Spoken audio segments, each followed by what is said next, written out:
Uh,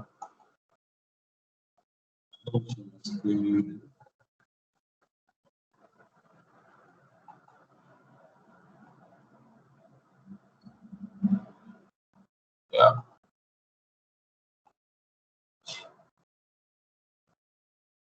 Everyone should be able to see my screen right now. So last week we talked about graphical models and artificial neural network. Today we should be able to wrap up under machine learning. So today we'll be talking about dimensionality reduction and support vector machine. Dimensionality reduction using principal components analysis and factor analysis. And we can use R to demonstrate that.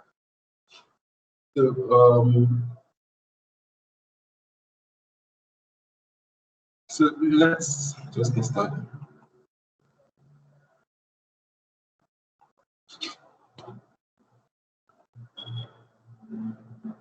Okay, so the objectives we want to achieve today is to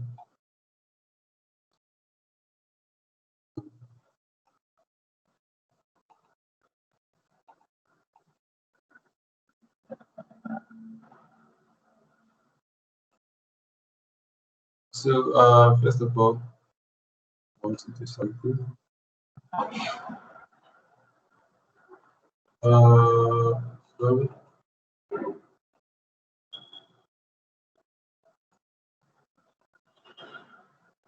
Just a minute, please. Okay, so I think we are good.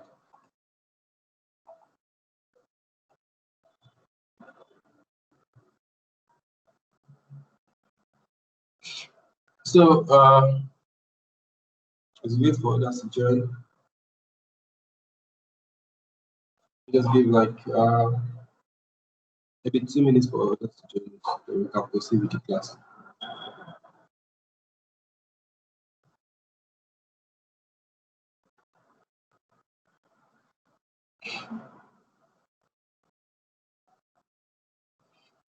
Okay, while we wait, let me just quickly excuse myself for 1 minute.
Okay, so we can start the class proper now.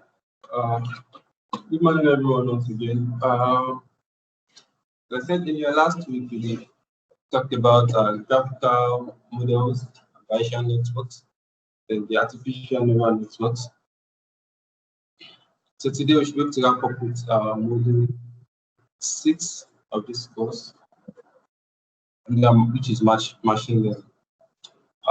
So today we'll be talking about dimensionality reduction using principal component analysis and factor analysis. And we can demonstrate that in R. Then we'll talk about support vector machine. But if time permits us, we can delve into module 7, which is when we're talking about, guys, say module 7. not module 7. So we talk about so probably we can talk about big data analytics and technologies and tools. Storing data in Hadoop 2. Maybe we can touch that before the end of class today, or session today. So let's start. So first we'll start with dimensionality reduction. So what's the objective? We have to be able to explain dimensionality reduction and its application, describe factor analysis and its applications, explain explanatory factor analysis and confirmatory factor analysis. Also explain PCA and its applications, discuss factor analysis as a data reduction method, and also implement PCA in R as a dimension reduction technique. So let's proceed. The scarcity of data is never a problem. So scarcity of data is never a problem in data mining applications related to data because there's so much data out there, but so scarcity is not just a problem, but data is all over the internet. Data is everywhere. We accumulate data every day. So scarcity of data is not the problem we're trying to discuss here. So the sources of artificial intelligence depends on how well it perceives and represents the outer world. So this is a challenge to come up with smart representation from large amounts of unlabeled data existing today. So there's so much data whereby we can't just have to collect all this data and bring all this data and just put it into our model and try to predict something. So the more the data point, the more the variables, the complex a model becomes, and becomes more complex and very difficult to predict whatever you want to do, the model has to do. So this phenomenon is called cost of dimensionality, when there's so many variables to consider, and so the more the variables, the more complex the model you're trying to do comes. So dimensionality reduction comes to place in this case. So dimensionality reduction method comes to place in this case. So it's divided into major methods called feature selection and feature extraction. So let's see first one. This process finds the best or optimal subset of features according to an objective function. The following models: a filter model, a wrapper model.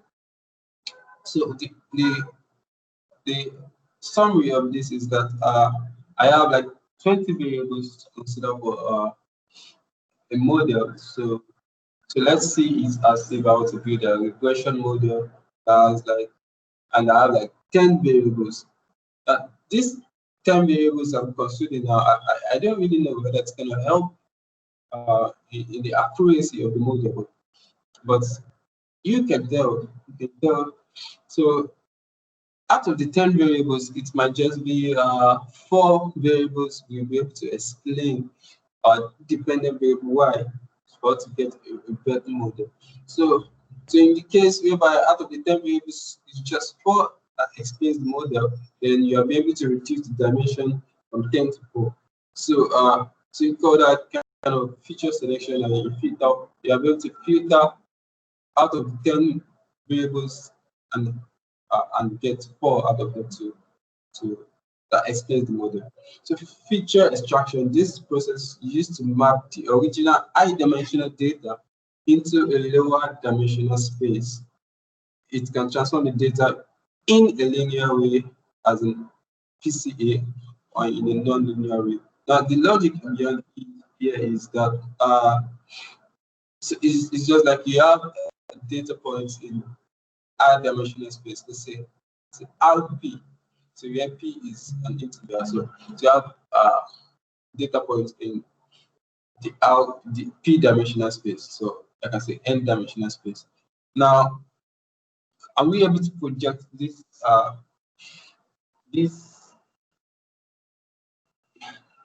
data in p-dimensional space is something lower, let's say 2-dimensional space or 3-dimensional space, in which we'll be able to visualize to see the structure of the data. So can I, if I have initially I have a data point with data with p number of variables. In this case, p is greater than 3. By the time when p is greater than 3, it becomes more complex to actually see the structure of the data and combine. So can I reduce the structure from p-dimensional space to, say, 2-dimensional space? Or can I reduce the structure from p-dimensional space to, say, 3-dimensional space? So it makes more sense in this regard. So in 2-dimensional space, you'll be able to visualize your data as on the XY plane. So you have your data points in this, say, or be able to visualize the data in 3-dimensional space, like something like this. I don't mind by trying that. So you're able to visualize the data in 3-dimensional space like this. Say, these are my data points. But by the time your data variables are more than 3 or 2, considerable, then you have a problem. So we call that cost of dimensionality. So let's see. Here, this phenomenon is called cost of dimensionality. But then we have so much variables to consider, then it becomes more complex. Okay, so let's see this illustration. So I have a 1 dimension here, 10 positions. So like, let's say I have 10 rows. I have 10 rows, 1 column, 10 rows. No, but by the time I have like 2 columns, sample size 10, then I have a combined 2 dimensions, 100 positions.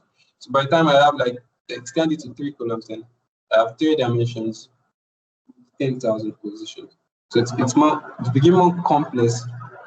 It becomes more complex if I have more than 3 dimensions. I will be able to visualize it and see the structure of the data. Even at 3 dimensions, kind of, as you can see in this visual.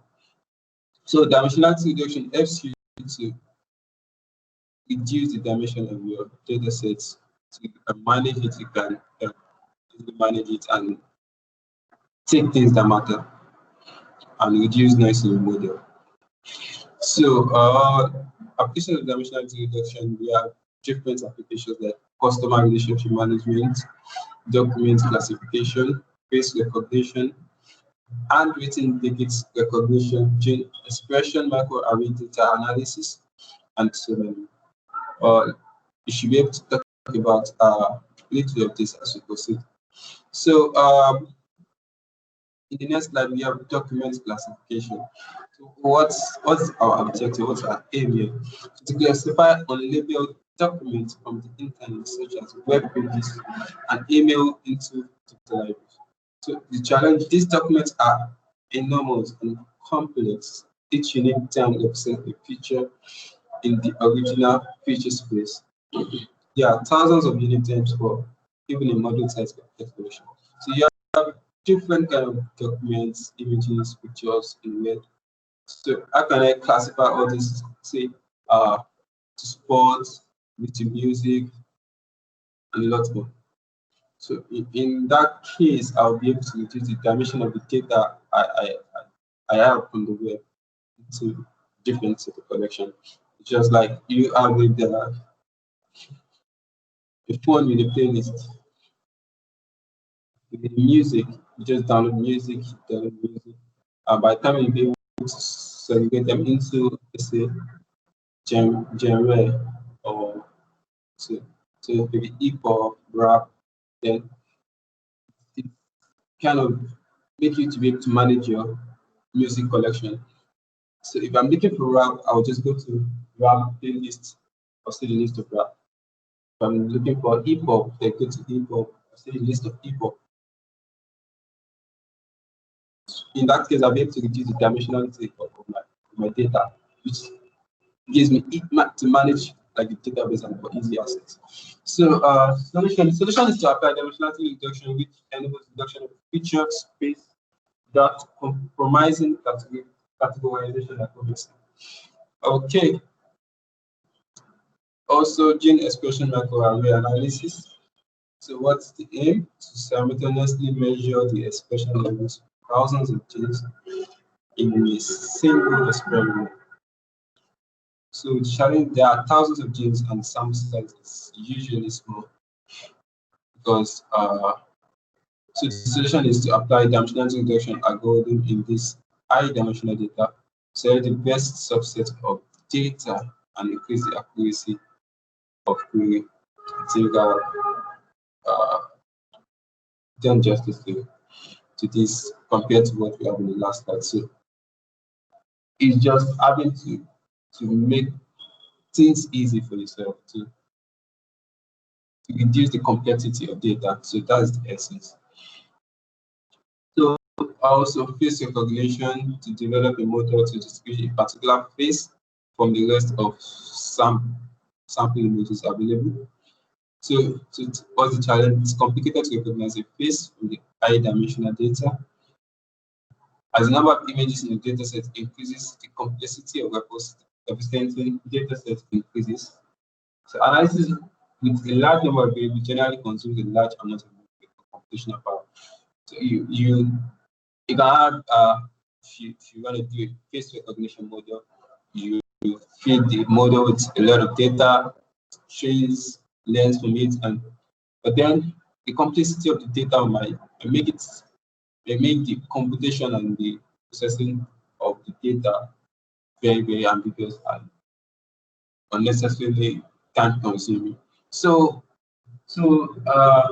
let's say we have a data whereby images of maybe same type of face and but position at different angles, just like a repetition. So just to find the most suitable subset of that data that can be used to build an accurate model. We do not necessarily need all the data sets involved. So for us to be able to find the subset that could actually help us build the model in very short period of time. It's just like in statistics, you say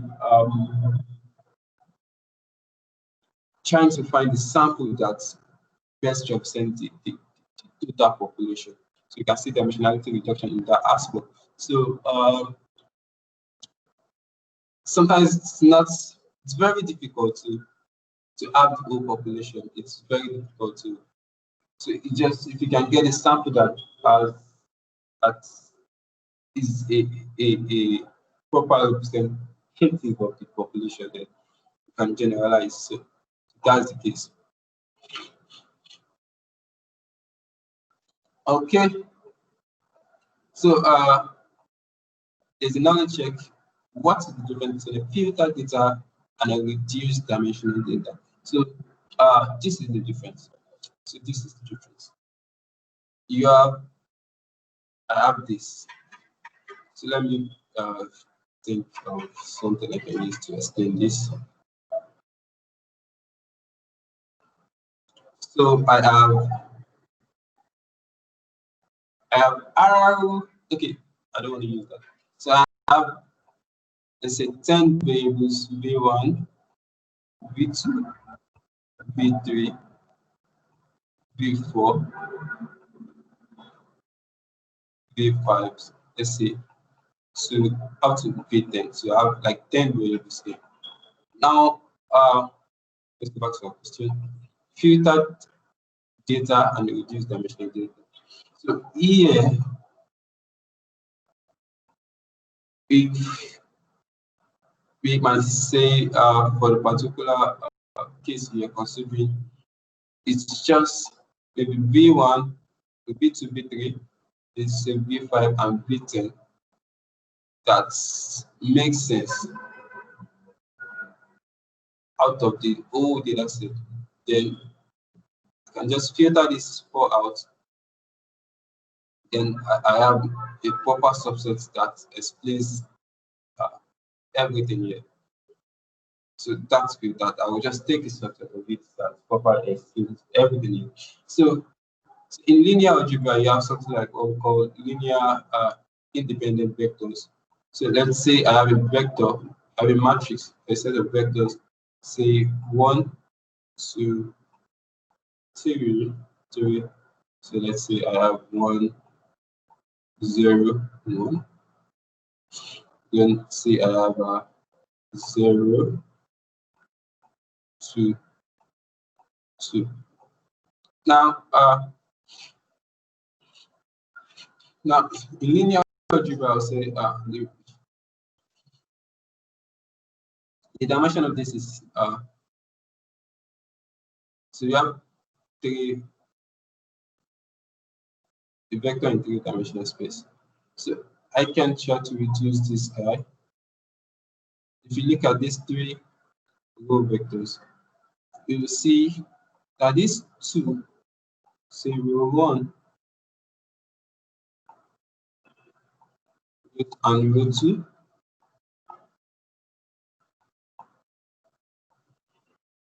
can be written as a linear combination of this. So this can be written as a linear combination of these 2 vectors, because you can see that if I should do row 1 minus row 2, then I'm going to have row 3. So in this case, I can just say these 2 guys are linearly independent. So I can just overlook this guy here, since this guy is already explained with these 2 guys.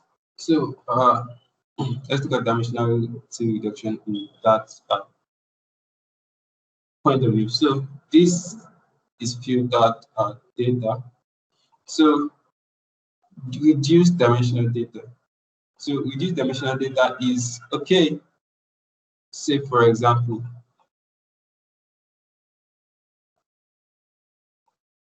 if I can write these 2 variables as let's say, this way I can combine these 2 variables to a particular factor, say f1. So maybe f1 can be written as a linear combination of these 2. Then maybe these 3, v3, v4 to v5 can be written as another factor f2. Then maybe v6 to v10 can be written as another factor f2. Now I'll be able to reduce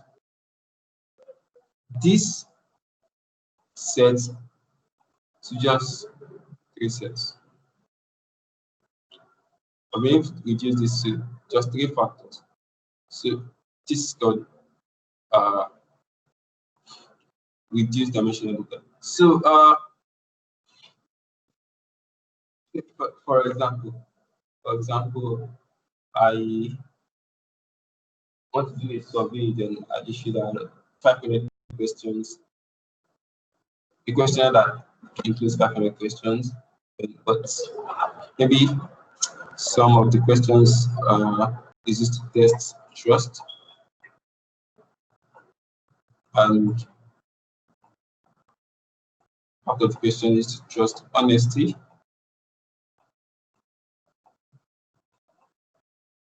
So the question is to test say loyalty. So these factors, you have different questions that attached to it. So I've been able to, let's say question 1, okay, let's say T1, T2, up to a particular Tn. Then this also has several questions attached to it, and this also have, so I've been able to combine this all these questions to form a single factor called trust. Then and the other questions under honest to the single factor called honest. So I'll be able to reduce the 500 variables into just 3 factors. So let's proceed. So factor analysis.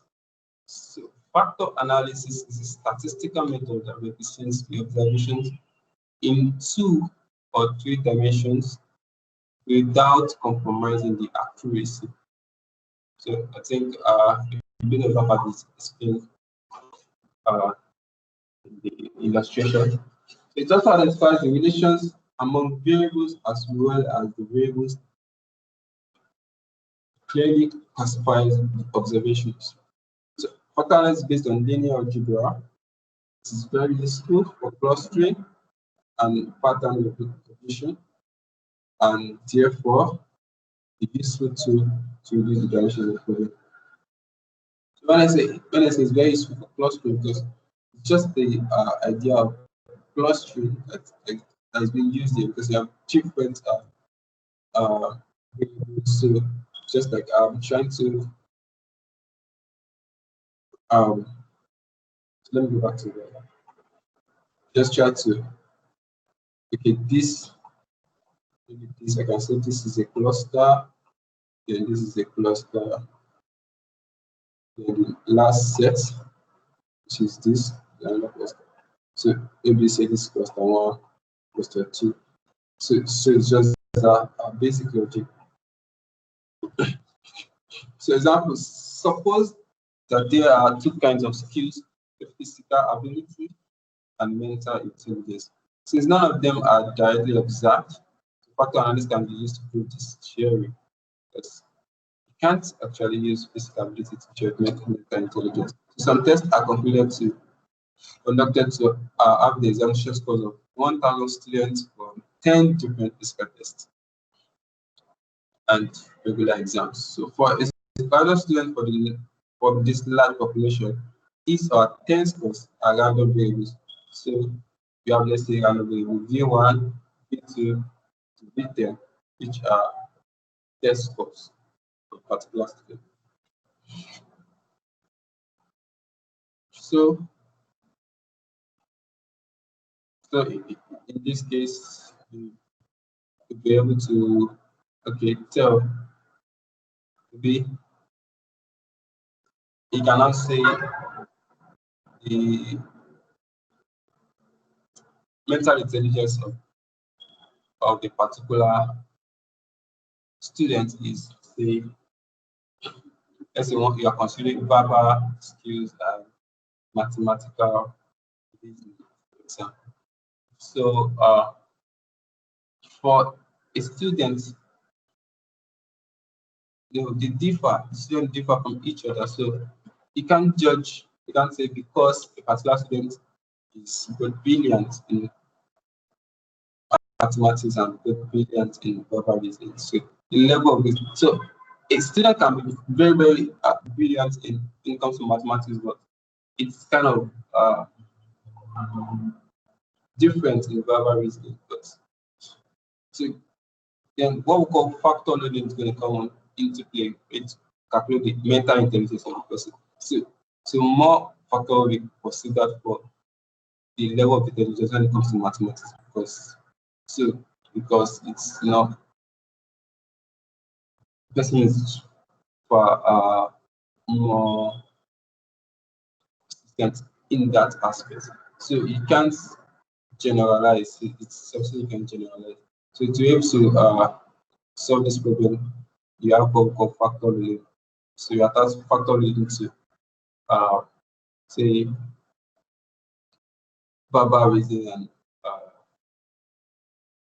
mathematical intelligence or mathematical reasoning. So you have something like, let's say, xi is mathematical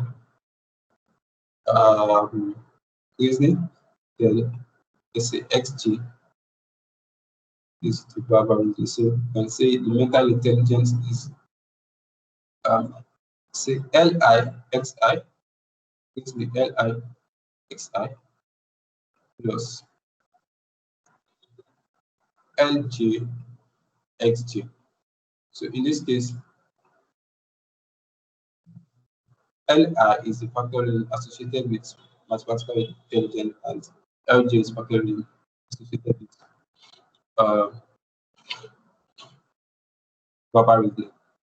So it also happens when you are trying to really in some, so you can call factorial like weights attached to a particular variable. So in some examination, you can say, okay, if I'm to do, say, mathematics and say English and say general paper. Okay, so let's say my scores in mathematics is X1, my scores in English is X2, and my score in general paper is X3. Now, more weights might be attached to X2 compared to maybe X1 and compared to X3. So you can say, okay, my score, instead of my score to be just be score in maths plus score in English plus score in general paper, we're gonna have score to be, say, okay, say, okay, let's say 3x1 plus 2x2 plus x3. So in this case, I can say my 3, so the quotient of x1, x2, x3 is my factor value. So more weight is attached to mathematics, more compared to English than compared to general paper. So in this case, if I'm to write this kind of exam, I will try to pass more of mathematics compared to general paper or English in that regard. So so example, suppose that there are two kinds of skills, physical ability. We have talked about this. So application of factor analysis, psychometrics, marketing, product management, operations research, behavioral, social, and other sciences with a large amount of data. So in psychometrics now, so factor analysis in psychometrics originated from Charles Spearman, discovered a positive correlation among scores of students on various unrelated subjects. They suggested a hypothesis called the G theory, which states that a general mental ability, say G, causes and develops human cognitive performance, such as personality, attitude, and beliefs. So let's see. So what's the advantage? It reduces the number of variables by combining two or more variables in a single factor. Yeah, it identifies groups of interrelated variables to find their relation to each other. So I can say, okay, maybe you're considering swimming, jumping, running, all those variables, maybe scores in swimming, jumping. So I can just call that sport. So I'll be able to combine those three variables into just a single factor for sport. Also, I can say, okay, scores in mathematics, in verbal reasoning, in quantitative reasoning. I can just call that maybe academics. So I'll be able to convert all these variables just into a single factor. So yeah, it identifies groups of interrelated variables to find their relation to each other. So the essence of factor analysis is that looking for, we are trying to find the relationship between some set of variables and try to convert them to a single factor. Say for example, I have so let me just go to this one.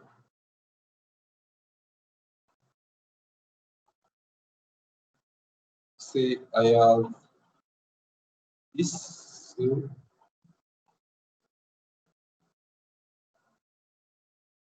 So I have two variables, x1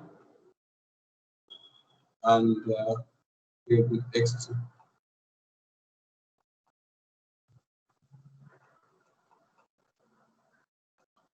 and these two variables are positively correlated, and they have this kind of set of points. This is two-dimensional. Now, if I have this kind of correlation, I can find a line of best fits and say, okay, you can just make this.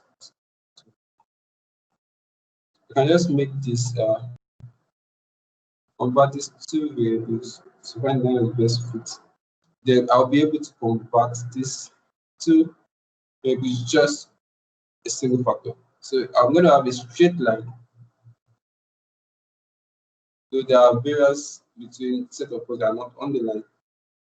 Just to find a factor that minimizes the error here. So I'll be able to convert or move from R2 to R1. So I'll be able to move from 2-dimensional to 1-dimensional.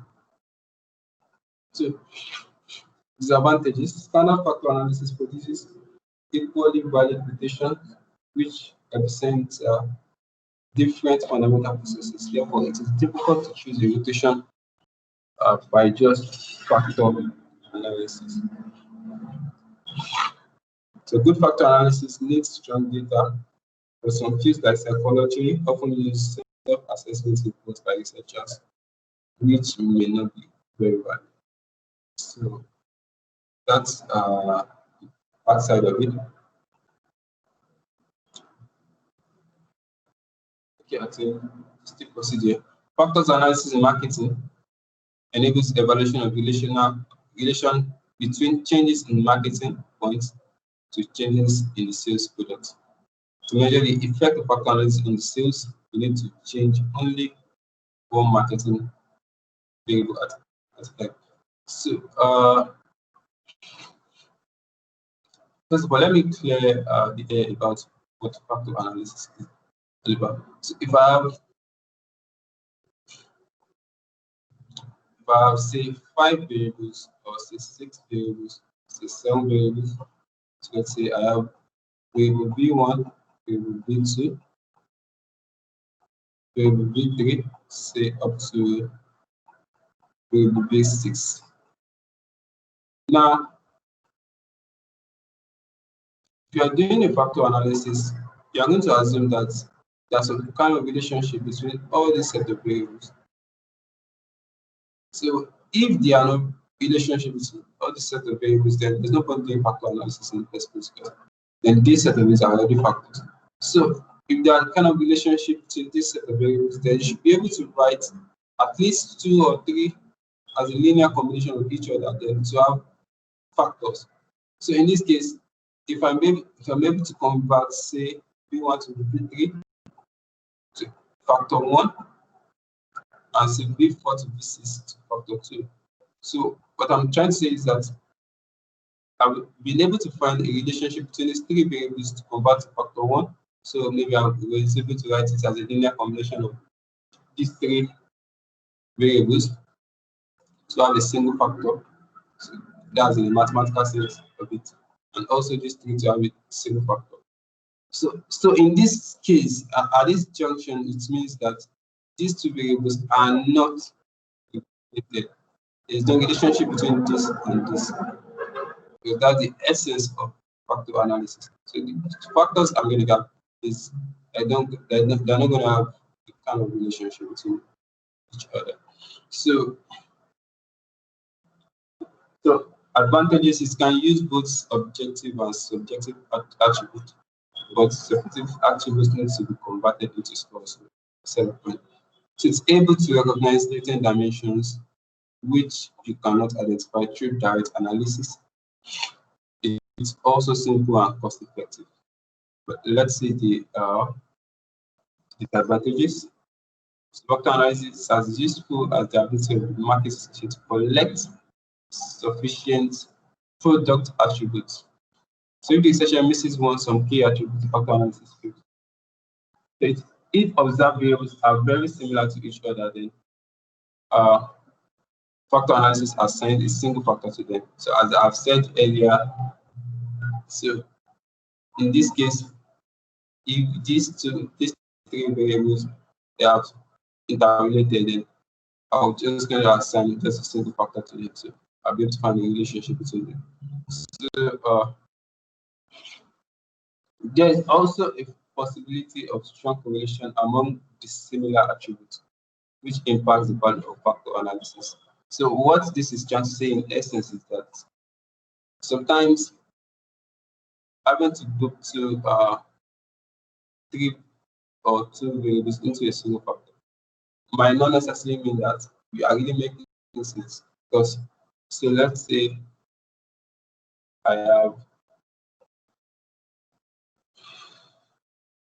let me for an example.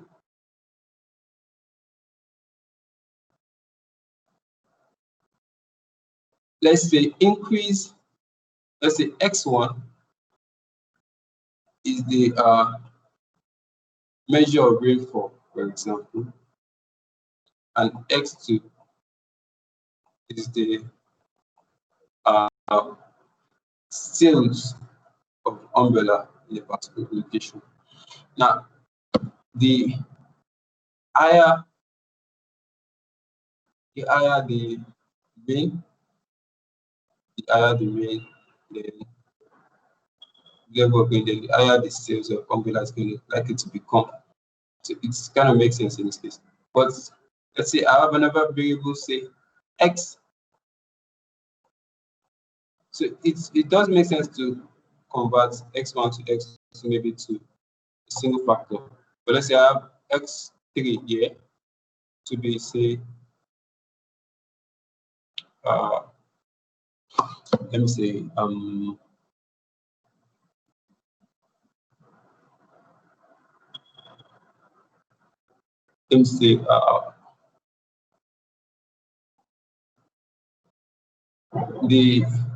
the scores you get in each examination you write, so it's being recorded.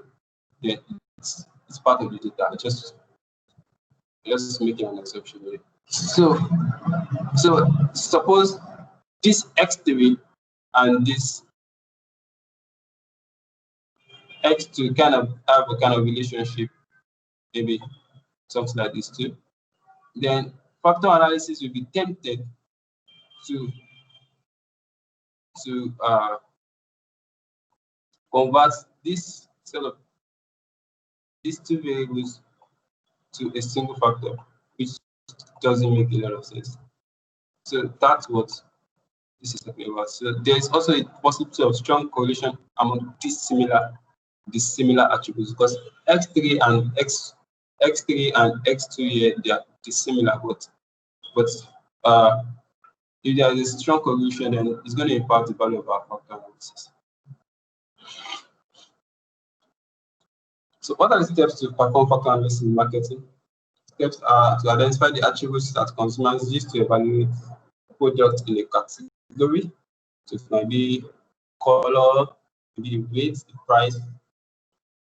Also, survey the population to collect data from a sample of potential customers about their ratings about the product attributes, such as ease of use, weight, accuracy, and price. Also, enter the data into a statistical program and run factor analysis. So factor analysis assumes that the rating data on different attributes can be reduced to a few key dimensions because of correlation among attributes. So there must be correlation among attributes before you can say you want to do factor analysis. So it means I should be able to write a subset of variables into linear combination of a particular variable. So I should be able to write V1, V2, V3, maybe to V4, say, to just combine to form a single factor. So there has to be correlation between these variables before you can say you're talking about factor analysis. So the degree of correlation between the initial raw score and the final factor score is called factor loading. So the result will be a set of underlying attributes or factors. So to use these factors to create perpetual maps, and other positioning device. Other positioning device.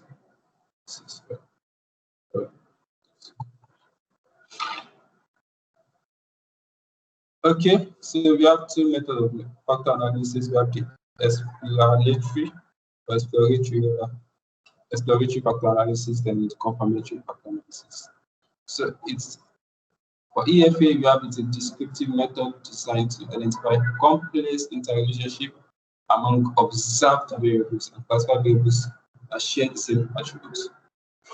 While CFA is a complex approach that uses structural equation modeling to test specific hypotheses about the factor structure or a set of variables in one or several samples. So this is more of descriptive statistics, and this is like hypothesis testing to test okay, maybe a particular variable equivalent is fit to be converted to a particular factor.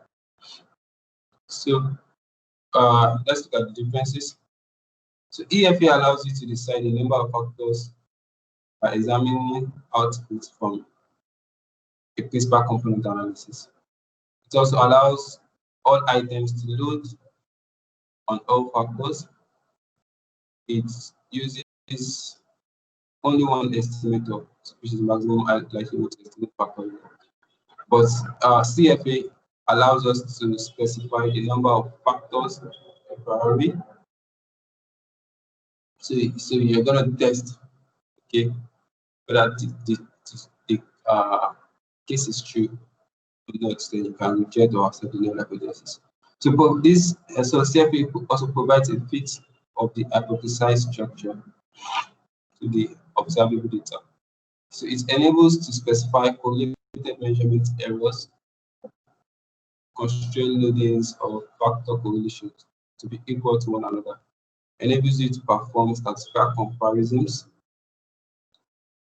enables you to test second-order factor models, enables you to statistically compare the factor structure of two or more groups.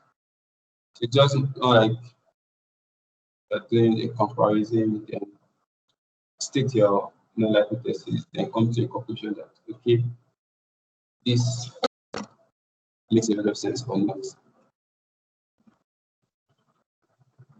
So factor analysis as a data reduction method.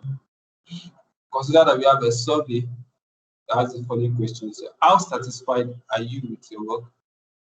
How intensely are you doing at your work? Now, it is likely that the responses to the above two items are highly correlated with each other. So it's going to be highly correlated in the first place, because you can say, how satisfied am I with my work? Okay. If I'm really satisfied, so I would say, how intensely are you doing your work? So it's going to be a great intense if I'm doing well, right? So it's going to be highly correlated. So hence factor analysis can be used as a data reduction method by combining two variables into a single factor.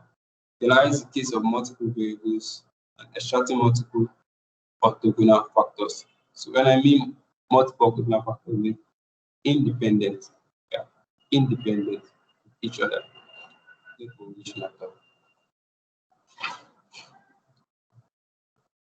So combining two variables into a single factor. So the two variables in the statistical study can be combined into a single factor through the following steps.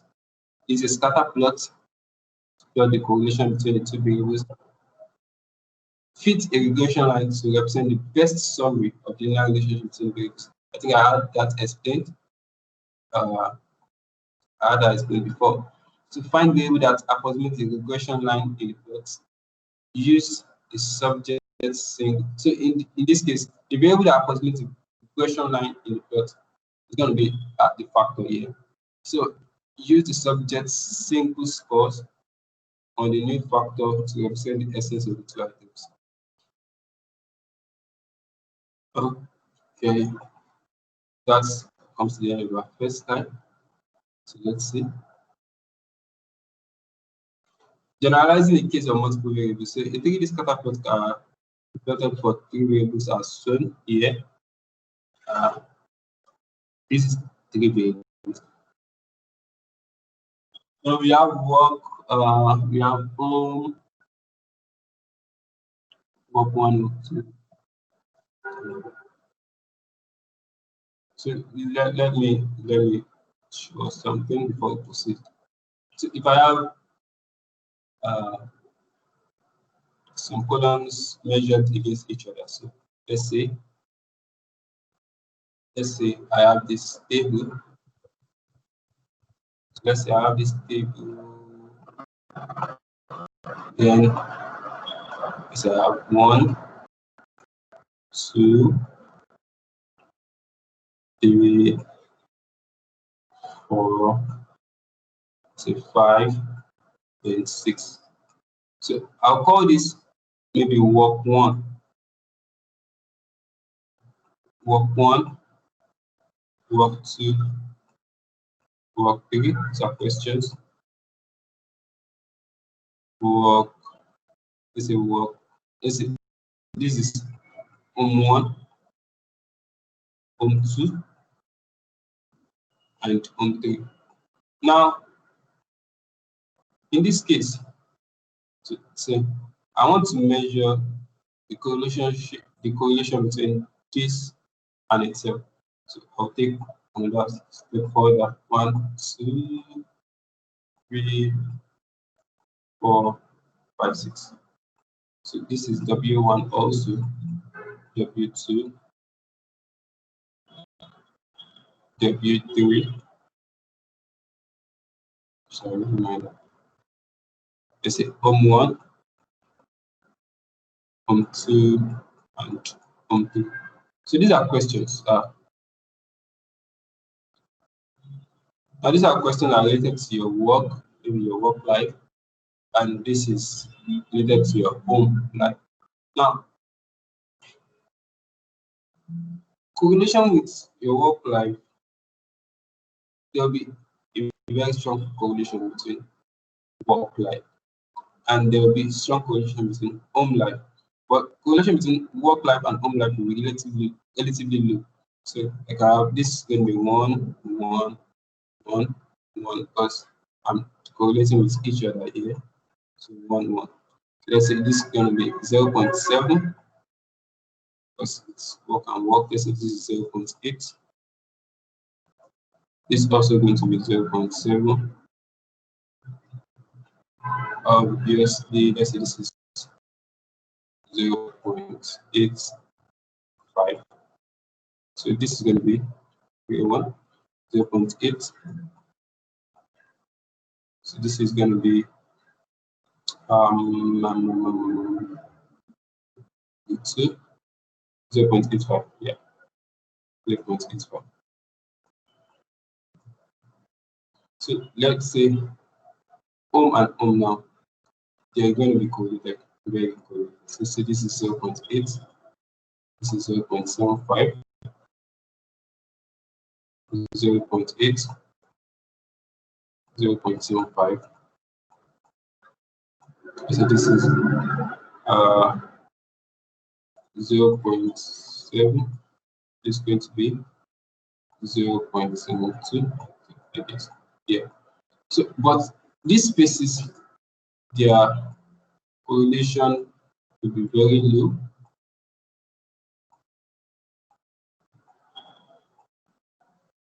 This space, the correlation will be very low. So I have this. So instead of me having 1, 2, 3, 4, 5, 6 variables here, 6 work and work are correlated to each other. So then I can just make these 3. Since it's high here and low here and high here, I'll make this a single factor, and I'll make this 3 here to be a single factor. So I've been able to reduce from 6 dimension to just 3 dimension, which makes a lot of sense here. So let's proceed.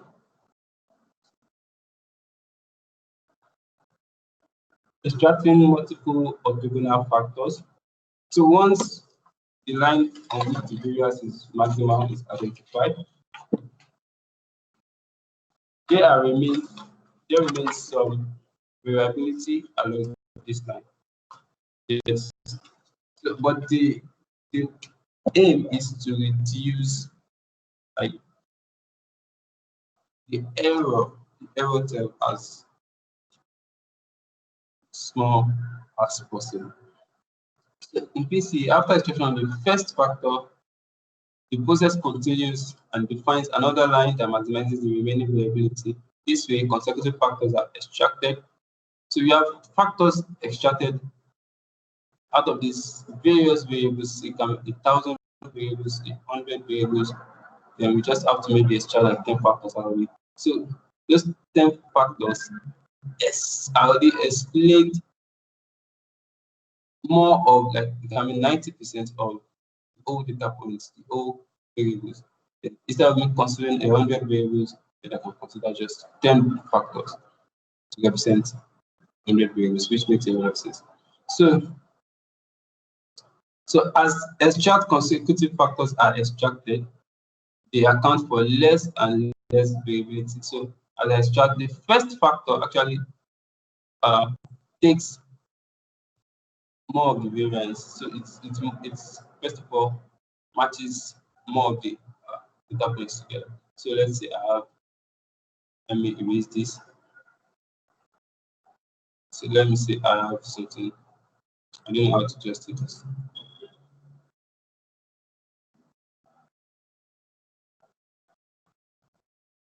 Maybe there's the way I should be able to. So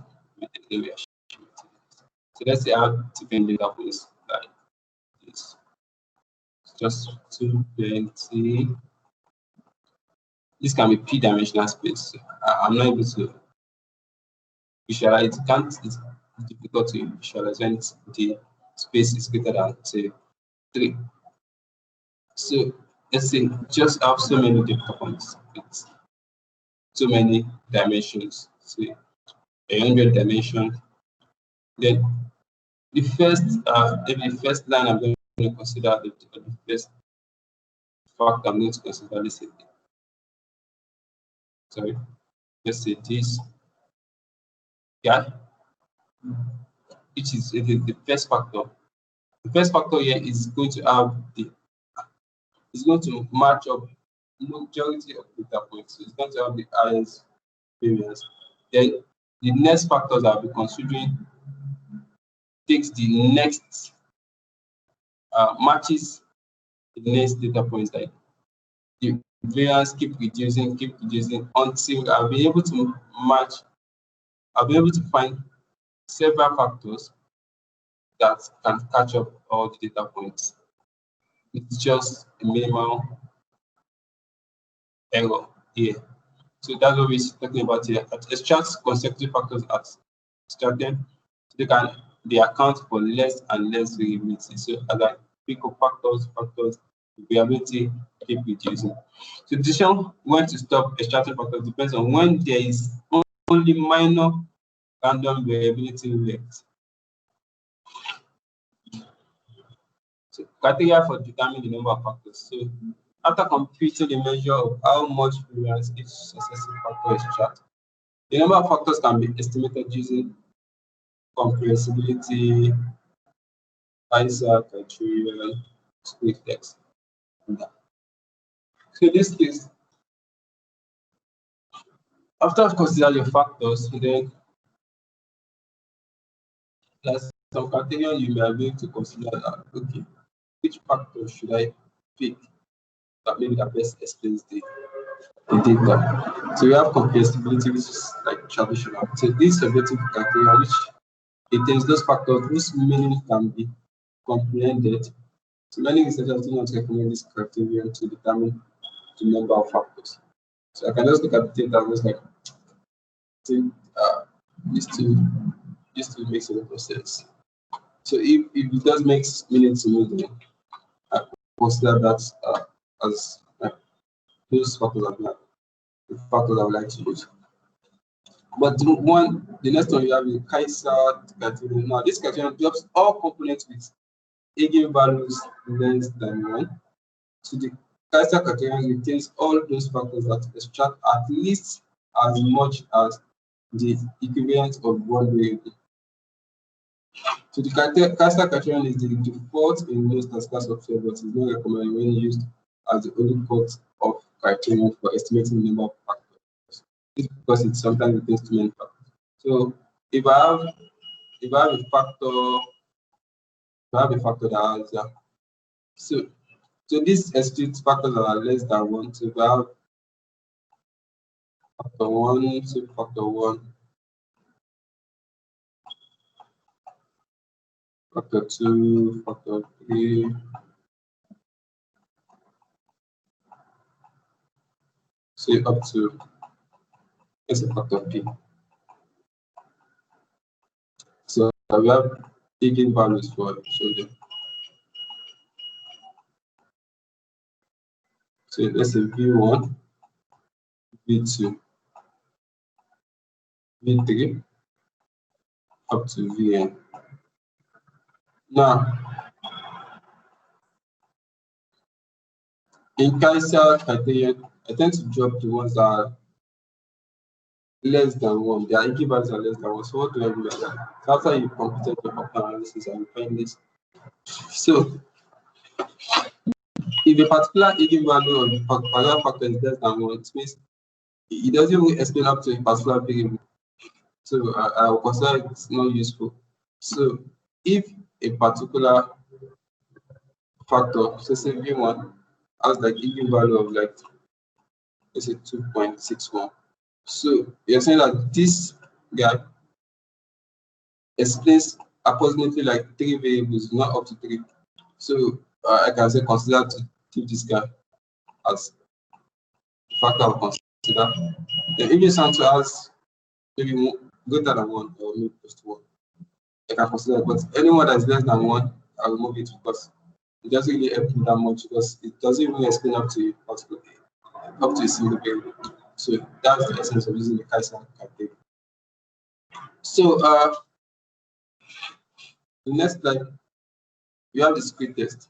Now, the screen test is a graphical method proposed by Cartel. This test plots the component as the x-axis and corresponding eigenvalues as the y-axis.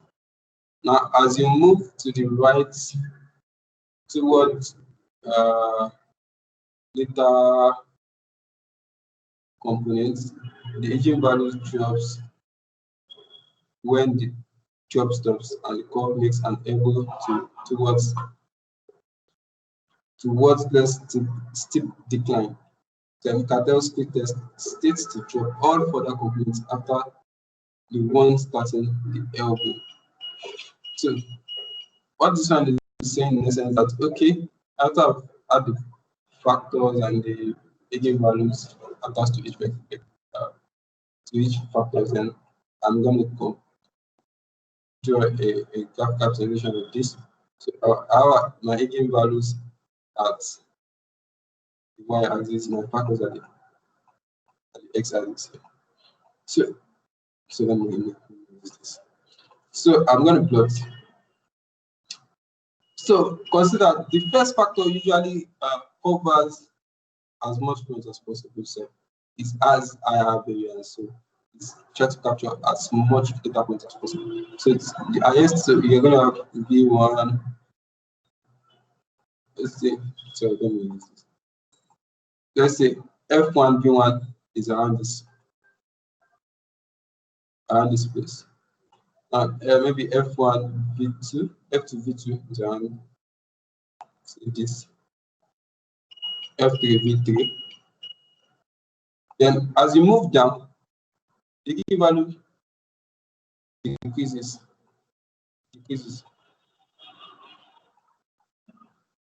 It decreases, then almost going to 0. So if I join this line like this, I have something like this. Then I have something like this. Then I have something like this. Then I have this. So at this point, I have what called an elbow. So what screen test does is that okay, any data points any data points that are after this able, I'll just dismiss them. So let's say my able point, I'm considering this point, then I'll say, okay, so I will say, immediately, I'll say every other factors after this able, I don't need them. So now I'm going to say, I want to consider this factor and this factor. So I have 4 factors to consider. So that's what split test does here. So I have 4 factors to consider in this case. So that's the split test. So there are some of the disadvantages of split test.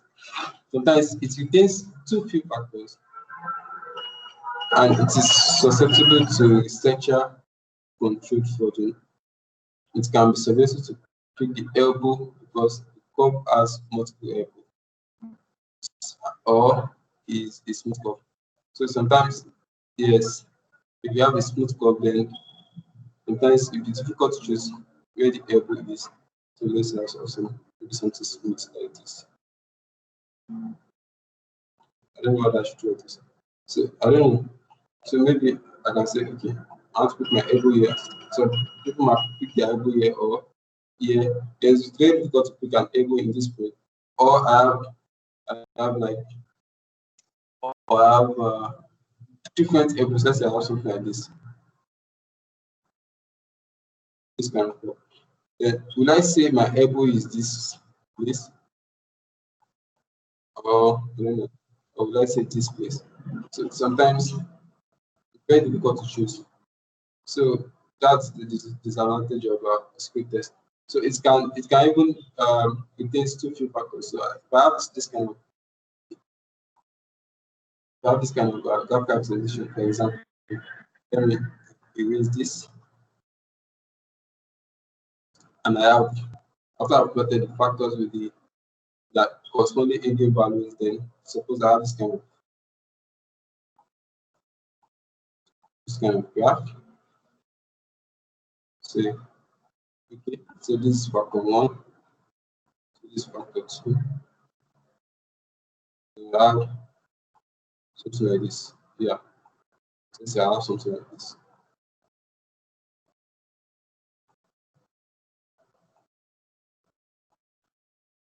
So that's something like this. So if I join this now,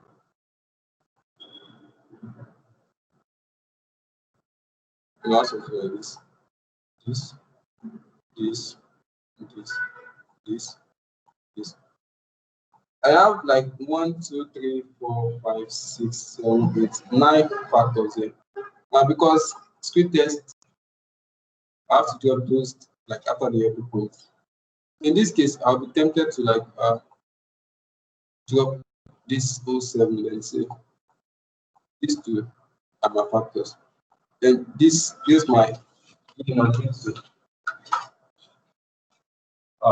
very good way because in this case you have dropped like might have dropped like 40% of the data set. Then this just explains like 60% of the data set, and that's not really very good. So that's the disadvantage of what is split test here. So let's talk about commonalities. In the certification questionnaire example, suppose subject responses depend on 2 components. Now, there are some underlying common factors such as satisfaction with hobbies factor. Each item measures some part of these common aspects. And each item also captures a unique aspect that is not addressed by any other item. So if this model is correct, then the factors will extract only that proportion which is due to the common factors and shared by several items. Then this proportion of variance of a particular item that is due to common factors is called commonality. So if a particular variable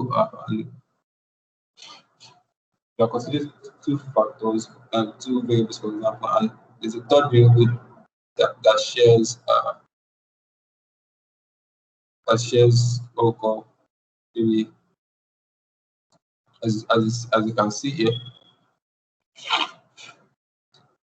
that so each item measures some part of this common aspect. So let's say another variable v3 which shares a common which shares how called variance with variable v1 and variable v2. Yeah, in this case, so first of all, v1 and v3 are not kind of correlated in this case, but because so v1 and v2 are not correlated, but v3 shares a common variance between v1 and v2. Then in that kind of case, so you have commonality. So this proportion of variance of a particular item that is due to common factors is called commonality. So let's look at factor operations. So we have factor loading. So when a PCA is performed on the factor solutions and the factor solutions are considered, it is found that there is a correlation between the variables and the factors as they are extracted by default. Now, these correlations are called factor loadings.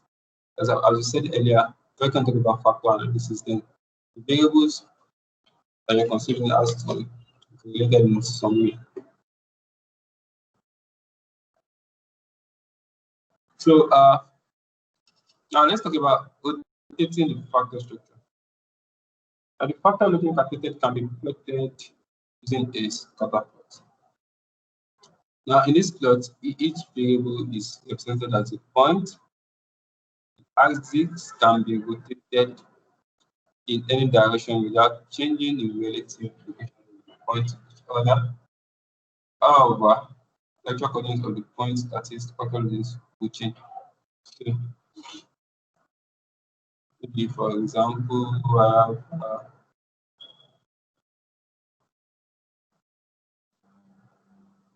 the factor coordinates in this case.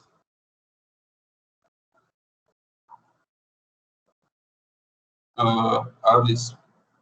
No, let me tweet this. Let's say I have I have this. Let me tweet this and this.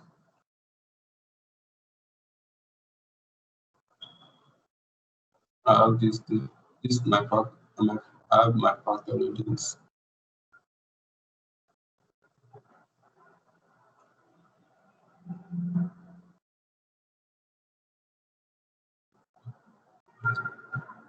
So as you see here, in this way, the axis can be rotated in any direction, changing the relative position of the points to each other. However, the actual coordinate of the point, that is the factor loading. Let's say I want to rotate this guy now. So the way I do my x and y plane here is kind of straight. So I want to make it match with this guy. Then I'm going to draw this. So I might rotate my graph in this way, maybe to the left or to the right. So I can rotate it this way or the other way. So if I rotate it this way, I can have something like this. This will shift. If it shifts like this, I might likely have something like this. Should I use image again? Then about something like this to pick this. So I didn't very well. Supposed to pass through this the line, this center here. Then this can have something like that. So this can have this just to capture the tablet. So that's the essence of. rotation, factor rotation. So rotational strategy. Rotation makes the output more understandable by seeking a simple structure. That's just the essence of rotation. So let's see some rotational strategies in the next slide. Here we have varimax, Optimax, we have Equimax. So let's take a look at Equimax then proceed. So this strategy is an orthogonal rotation of the factor axis that maximizes the variance of the squared loadings of the factor on all variables. So as a result, the original variables are differentiated by the instructed factor. Each factor tends to have either small or large loadings of any variable. So it's just to help maximize the variance of this squared factor loadings, the squared loadings of the factor. So just define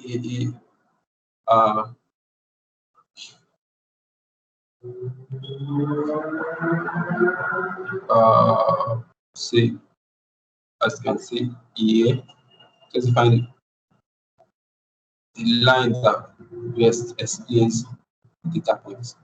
So you have different strategies. You have the Optimax, also you have the Equimax. The Equimax is just in between of these two.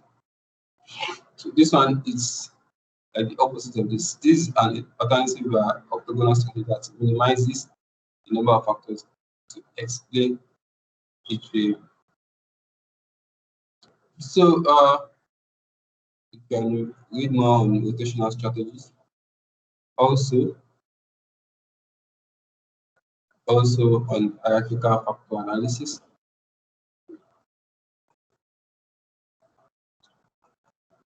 So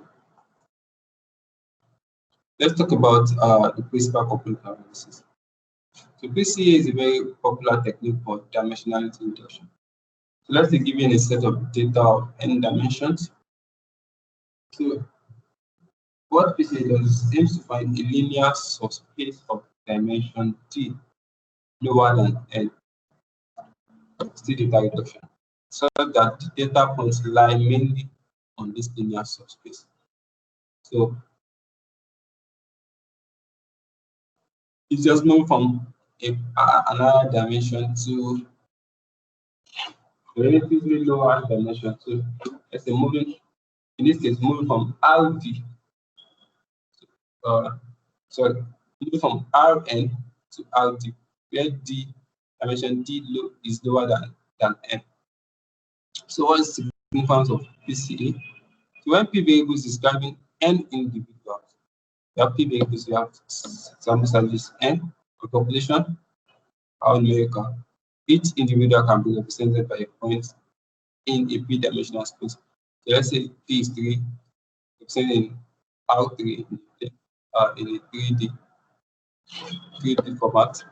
Let's say R2, then you can represent in 2D format, which is your XY plane. So this set of individuals is called a cloud of points. And when P is less than 2, the distance between individuals can be seen clearly by a simple observational vector using your XY plane, just your XY plane.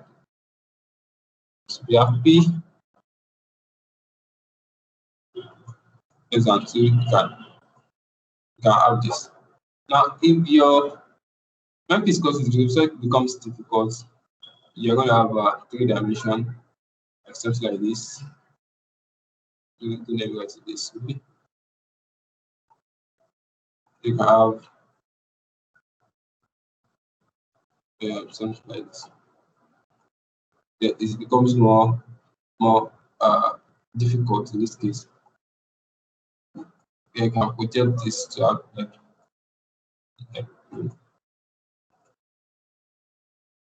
so it is a 3D format. But when it's even greater than 3D, then it's extremely difficult. You will be able to express it, to visualize it compared to like 2D and 3D. So when P greater than, this observation becomes impossible. In this case, We need to reduce the space RP to R2 or R3. So this is projection of the variables RP into R2 or X, so R2 or R3.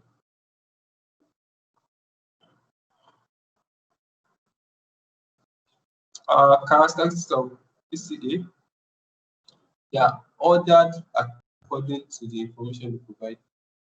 The first principal component is the one that returns the most information. This means that this has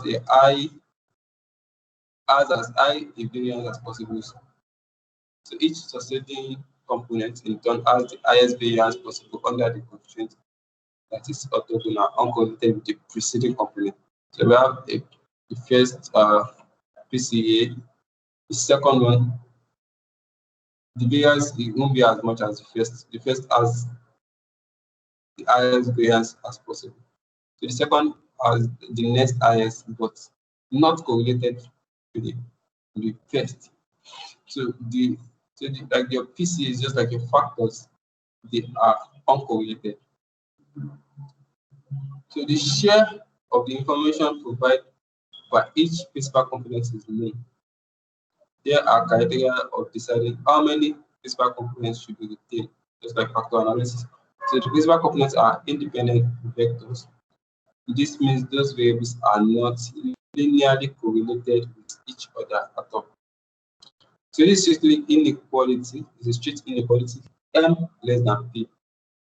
If there are linear relations between the variables analyzed. So we have P independent. If I have P variables, then it's likely for me to have M principal component. Your principal component obviously is going to be less the number of variables if there are linear relations between the variables analyzed. So if there are linear relations between a P variable, then I'm going to have M principal components, which is obviously going to be less. So the principal components, or at least first, are less subject to fluctuation than variable analyzed because there will be slight error, just like your linear model,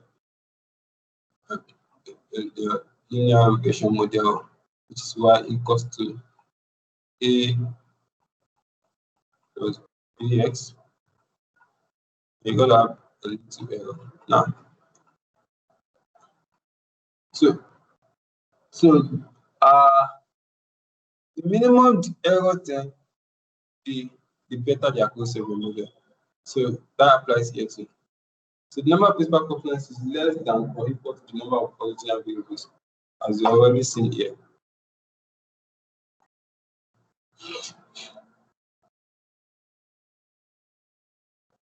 So the summary here, in machine learning and statistics, dimensionality reduction is the purpose that projects high dimensional data into lower dimensional space by lowering the number of random variables.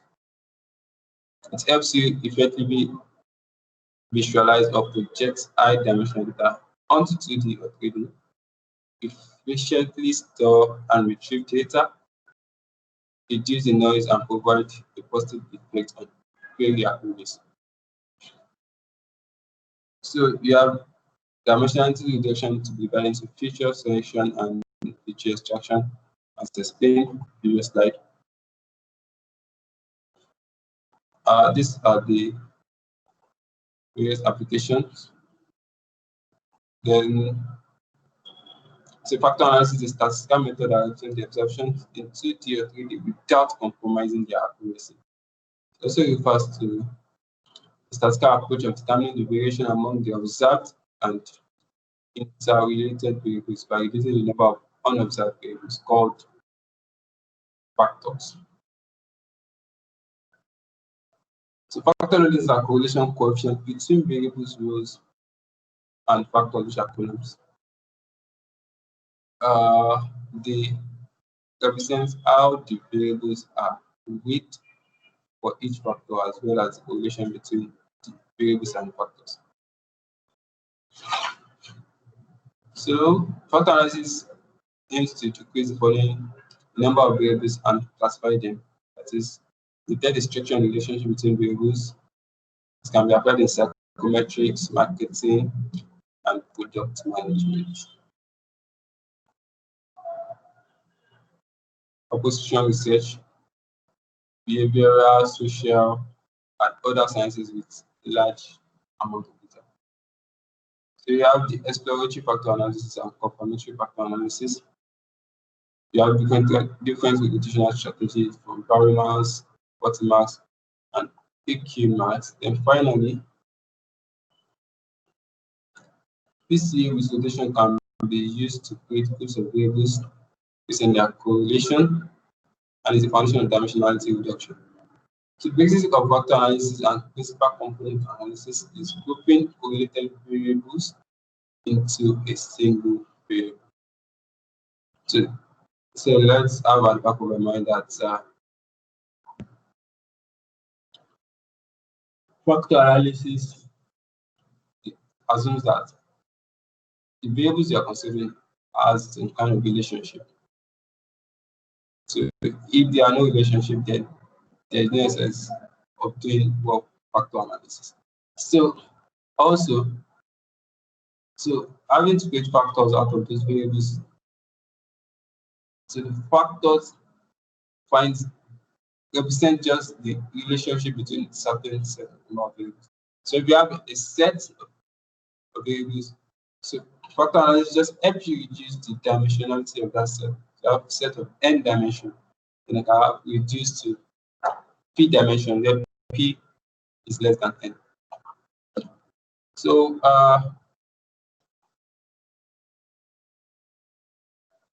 that is all about dimensionality reduction.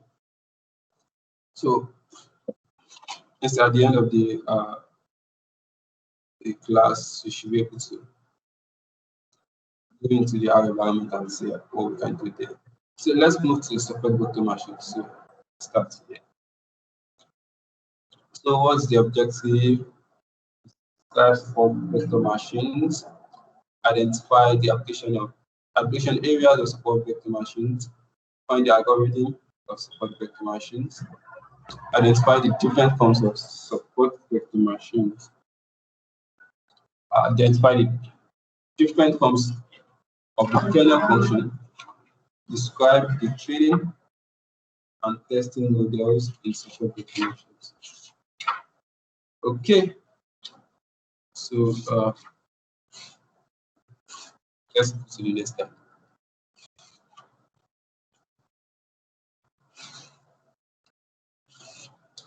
So SVMs were introduced as a state of art of learning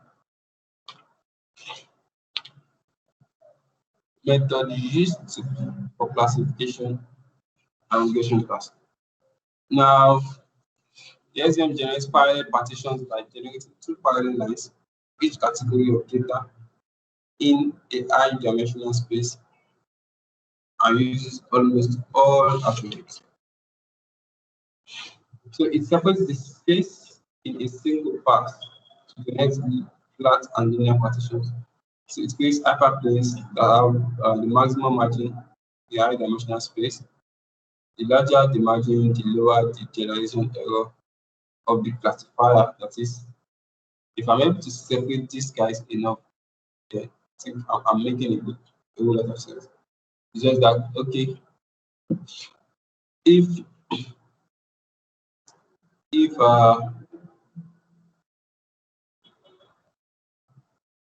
my probability at which I'm able to differentiate between white and black color is 0.5, it's not really cool enough. But if probability of me to differentiate between white and black is 0.8, and I say I'm confident that I should be able to differentiate between the white color and the black color. So the larger the margin, the lower the generalization error of the classifier. So of all the available classifiers, SVM provides maximum flexibility. So let's see.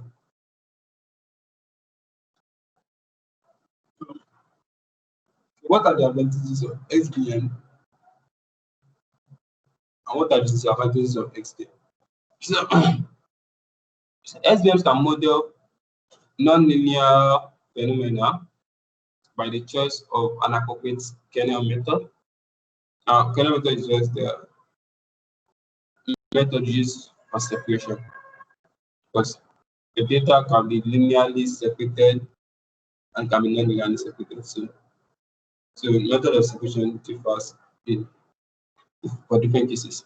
Now, SVM generally provides precise predictions.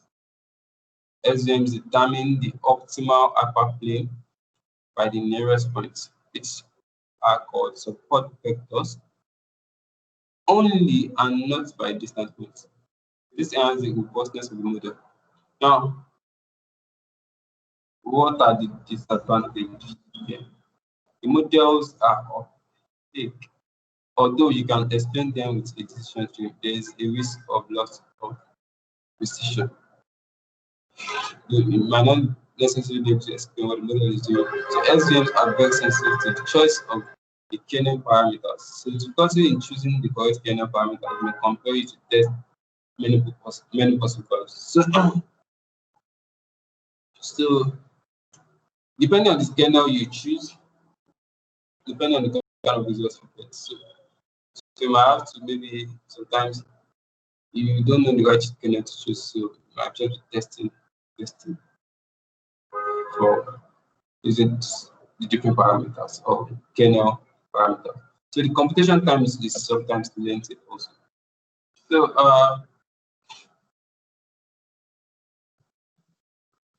application areas of SVM, we have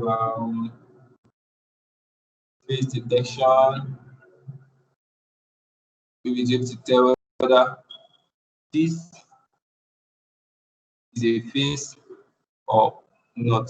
So it used in a phone camera. If I should just try to snap someone or do a selfie, there's going to be a kind of square bracket just in front of my face. So it's just like it's trying to tell me that I'm able to identify the face of this person. This is the face of this person. So text and hypertext categorization, classification of images, bioinformatics, products for putting code and remote homology detection, algorithm recognition, generalized predictive control. So SVMs have the following applications in face detection. Yeah. So they will classify the parts of image as face and non-face. Contains training data of n by n pixels with class face plus one. So it's a face plus one, non-face minus one. Extract features from each pixel as face or non-face to create a square boundary around faces on the basis of pixel brightness. Classify each image by using this same process. So here we talk about the applications in text and hypertext categorization. So it uses training data to classify documents into different categories such as news articles, emails, and web pages. Examples: classification of news articles into business and movies. Also, classification of web pages into personal home pages and web pages.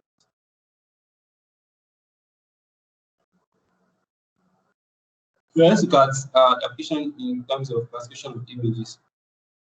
So SVM can classify images with significantly higher search accuracy than traditional query. So it's also have this information application in bioinformatics. So in the field of computational biology, environmental biology, so the potent remote homology execution is a common problem. The most effective method to solve this problem is using SVM. I don't know about bioinformatics or biology, computational biology, but if you are interested in that space, you can explore.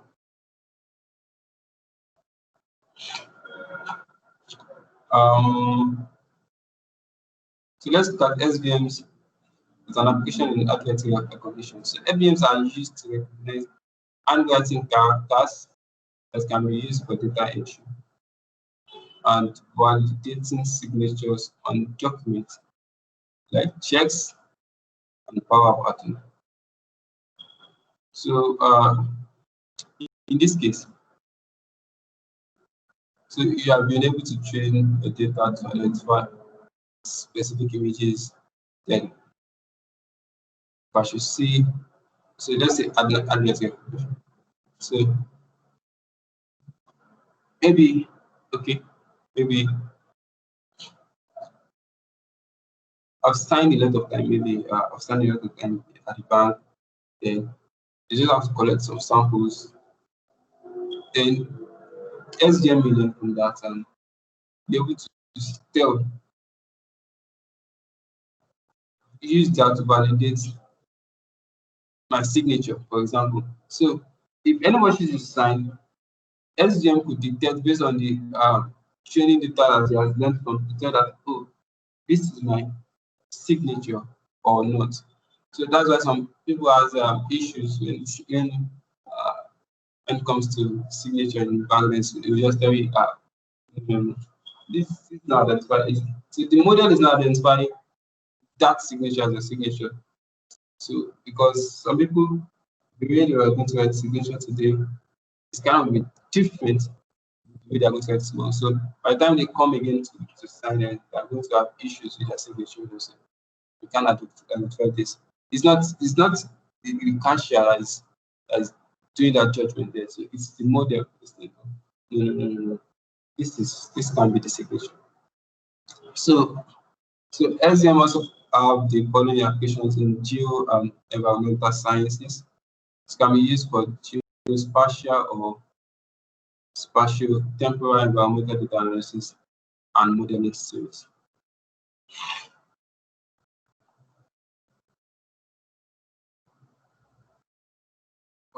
Let's look at SVM as an application in e-learning. So here users prefer customized and personalized learning. It can be used to handle large dimensions of text to provide profitable businesses. Profitable business environment for users in a time-saving manner. So it also have applications dynamic construction of chaotic systems.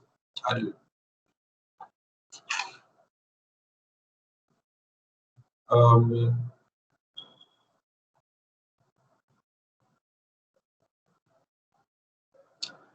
Now let's look at the algorithm. To understand the algorithm of XDM, construct cases have a separable case and inseparable case. So in separable case, infinite boundaries are possible to separate data into two classes. Now, so I'll be able to generate some boundaries to separate classes. Okay, this belongs to this part and this belongs here. But for inseparable case, two classes are not separated but overlap with each other. Okay.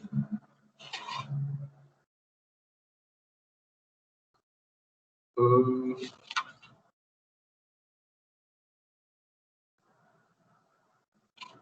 so let's look at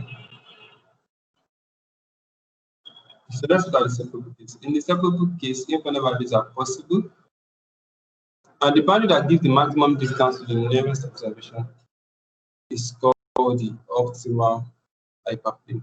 So we are able to draw a boundary that gives the maximum distance to the nearest observation. So I don't know whether there's a Kafka representation that explains that in the next step. Okay. So the optimal hyperplane shows the fit and replacement of the code. To find the optimal hyperplane, the following equation can be used. Here, a dot x is the scalar product A dot x plus b equals 0. So this must satisfy the two conditions. It should separate the two classes A and B very well, so that the function defined by A dot x plus b is positive if and only if x is in A. But the other way around, that is less or equal to 0, if and only if x is in A. Then if this scenario is positive, okay, I'll say x belongs to this class A, but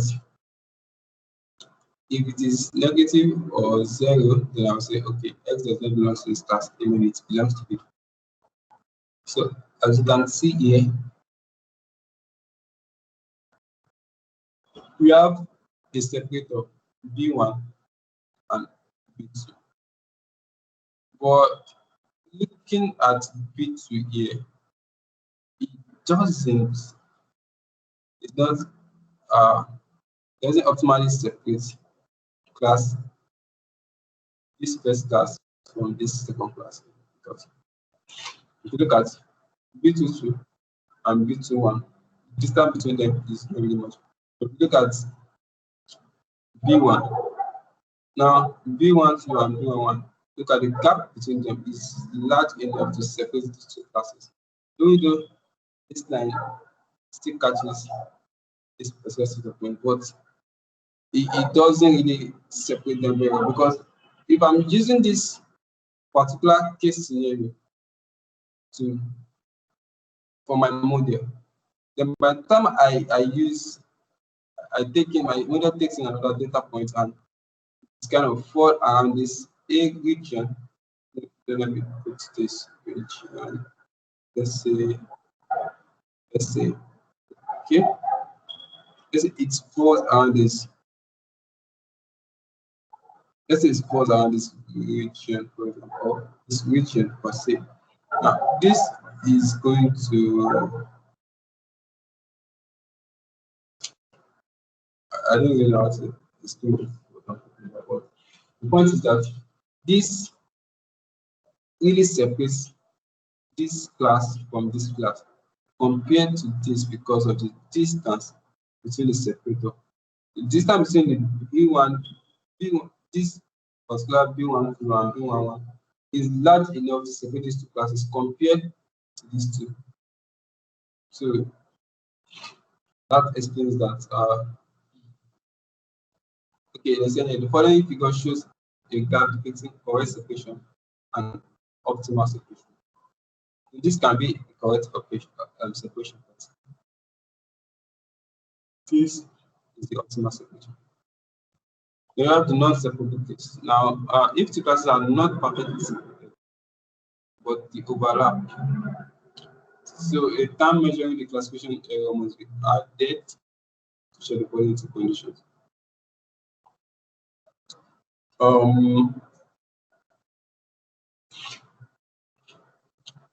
So not to get bombarded with all these expressions. So let's take a look at a graphical representation of what we are talking about here. So the following figure shows a graph depicting an example of non-separable case transformation. So let's say, for example, look at this. This is the point, this is another set of points, positive and negative. There is no way I can draw a straight line that's going to separate this guy and this guy. So it's kind of a linear, non-linear separator that separates them. But after performing this transformation here, I was able to do this because this is just a curve which can be represented maybe as a square. So that's why you have this relationship here, x2 and x1 square. And I was able to separate this from this. So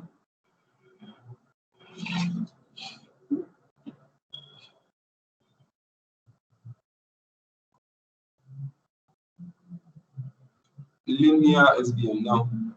Linear SVM can be used for finding the maximum and minimum margin hyperplane. Advice training data D and a set of points. So if the training data is linearly separable, then two hyperplanes can be selected in a way that they separate data. There are no points between them, and the distance between them, known as margin, can be maximized. In this case, we have this kind of scenario. We have a linear separator that separates these two classes. Now, these 2 points that touches the margin are called the support vectors here. These 2 points are called the support vectors, but in this case, we have these 2 points. They're called the support vectors. So, okay, we have a primer form. Primer form helps to better solve the linear SVM problem by using standard quadratic programming techniques and programs. Now, dual form. So when a classification rule is written in its constraint dual form, it is found that the maximum margin hyperplane and the classification task are only a function of the support vectors. For here, biased and unbiased hyperplanes, hyperplanes do not pass through the origin of the coordinate system. That do not pass through the origin of the coordinate system are called biased hyperplanes. So those that passes through the origin in coordinates are called unbiased hyperplanes. So using this particular illustration, this one, I can say this is kind of unbiased and this is biased. Moving to the next slide.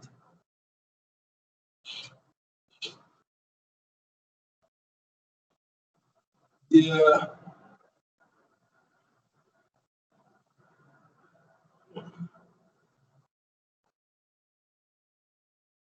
So kernel function. So SVM algorithms using a set of mathematical functions that are defined as the kernel.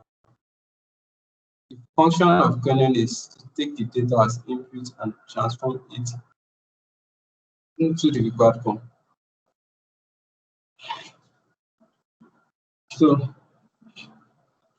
different SVM algorithms use different types of kernel functions. These functions can be different types, such as linear, nonlinear, polynomial, radial basis function, and sigmoid. The most commonly used is the RBF because of their localized and finite response along the x-axis.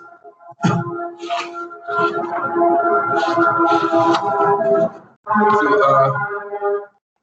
a kernel and a window function, or a window function is defined as this. So in this case, it belongs to class 1 or class 0 if it satisfies this particular function. So this value of this function is 1 inside the closed ball of radius 1 centered at the origin, and 0 otherwise. So it's 1 if it's inside the closed ball, or 0. So like you are doing a clustering technique, you have closed ball A, closed ball B. So if it's a set of points to be in particular closed ball A, then it's going to be 1 for our particular cluster. So different types of kernel functions: polynomial, offline image processing, Gaussian kernel, the general purpose kernel used when there is no prior knowledge about the data. Gaussian radial basis function, general purpose kernel is used when there is no prior knowledge about the data. Also, Laplace radial basis function kernel, also used when there is no prior knowledge of the data. Hyperbolic target kernel used in neural network, while sigmoid kernel used as proxy for neural network.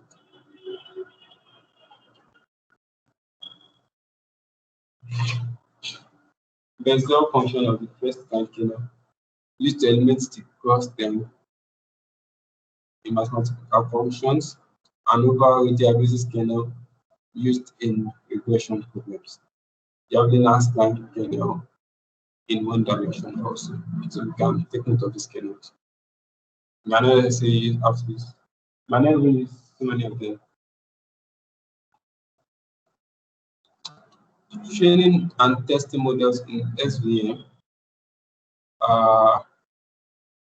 There are several packages implement SVM in R. The first and most superlative is the E1071 package, which comes with the SVM function. Some of the features of library SVM is given below. So it's a quick and easy implementation of SVM formula classification. It includes the most common kernels, linear, polynomial, RBM, and sigmoid. It includes the computation of decision and probability analysis for predictions, class weighting in the classification mode, and post validation. Can be installed and loaded using following commands. Install the packages they specified. The particular package. Okay, I also need the dependencies also. Like to load the package, just call this.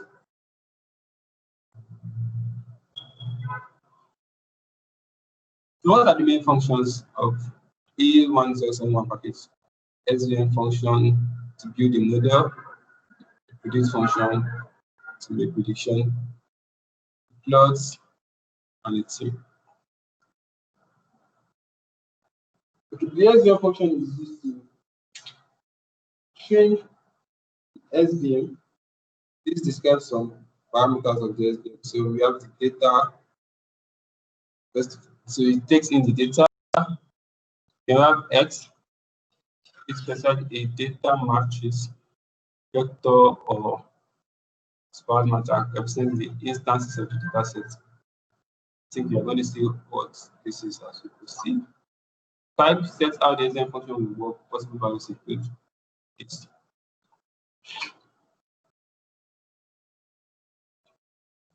Then the plot function takes in the model.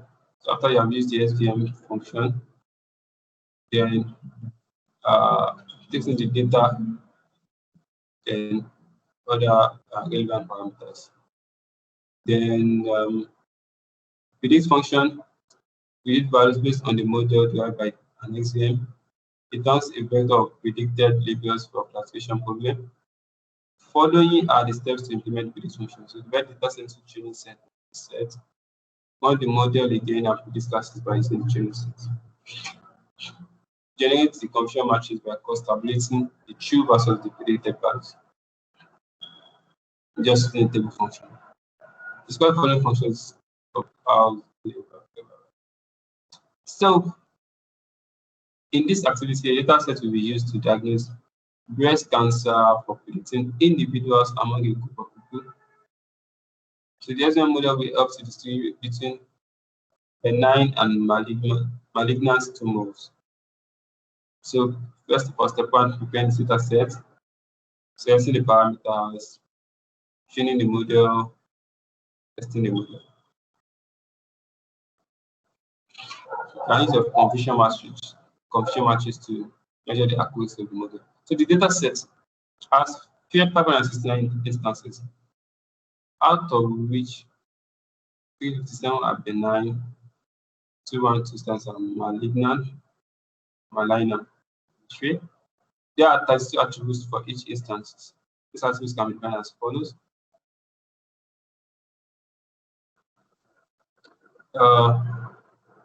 The first attribute is the elevation of the instance. The second attribute is the label of the instance class. This can be B for benign tumor or M for malignant tumor. The next attributes are real valued input features calculated from a digitized image with finely aspect of a breast mass. These calculated values. So I think we are going to see more of that in the lab session. To support vector machines, SVMs is a machine learning approach that is commonly used for classification and regression analysis. So SVMs are based on the supervised learning models and trained by learning algorithms. The major application areas are text and analytics categorization, classification of images, science, and handwriting recognition. So the following two cases can be observed to understand the algorithm of SVM: the separable case and the non-separable case. So the kernel is an important part of SVM. The function of kernel is to take part as inputs, take it as input and transform it into the required form. Different SVM algorithms use different types of kernel functions. These functions can be different types such as linear, nonlinear, polynomial. So most commonly used is the RBF, also the localized and finite response along the entire x-axis.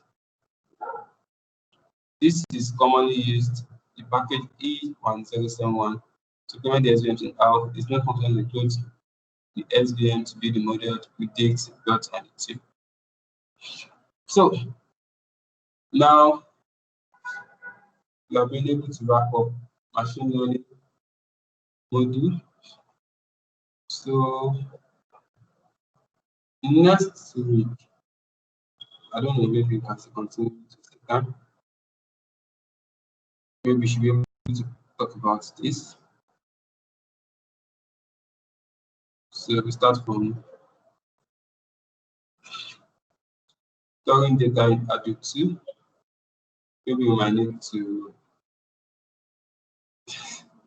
have a virtual lab. We might need to have a virtual lab in this case. Yeah, we might need to have, we need to have a virtual lab. It's very important. So before we let's first of all enter to our lab session and see whether we have more time to discuss this. I'll open my house studio.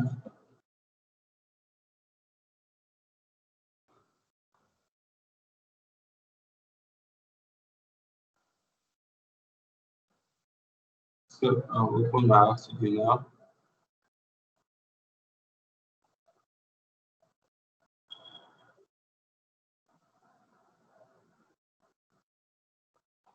So as my house studio is coming up, I just want to take like 2 minutes break.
All right. I'm back. So let me just open my R. Okay, my R studio is open. So let's see the lab we want to do. I think we're going to start from dimensionality reduction, then we need to support vector machine. Okay, so let me just go down to where I have my lab. So I have it here. Then this. Okay, so let's see. Okay, I have PC here. So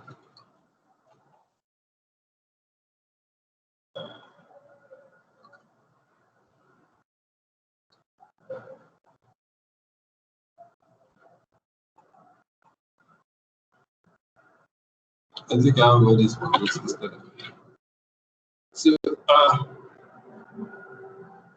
so we want to implement principal component analysis in R.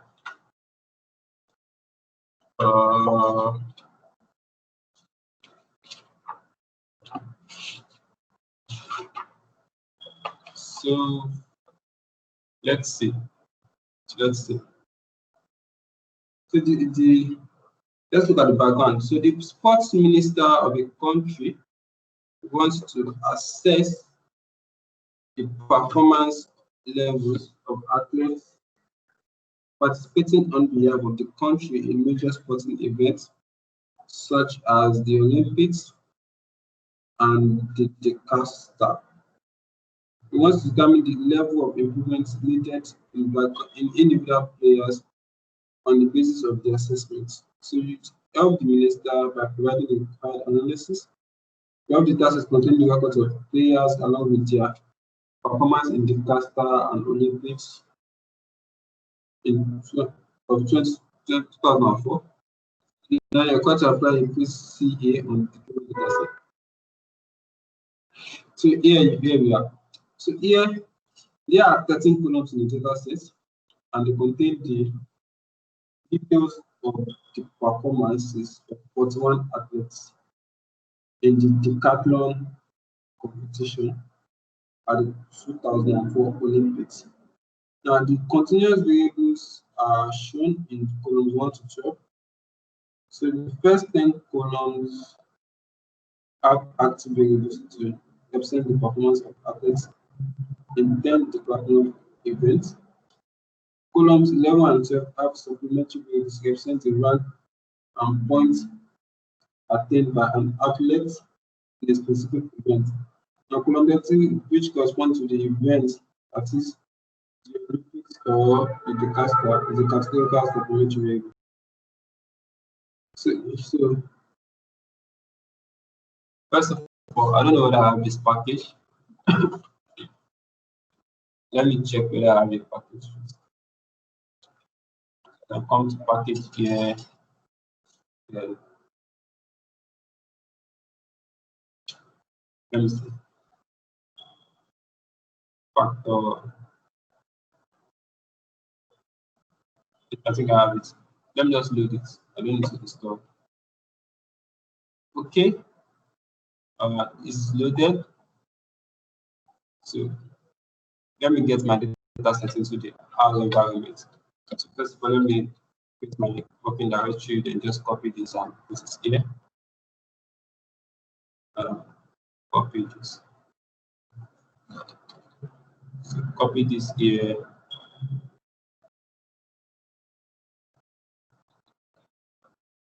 Here, our desktop, since my data is on the desktop.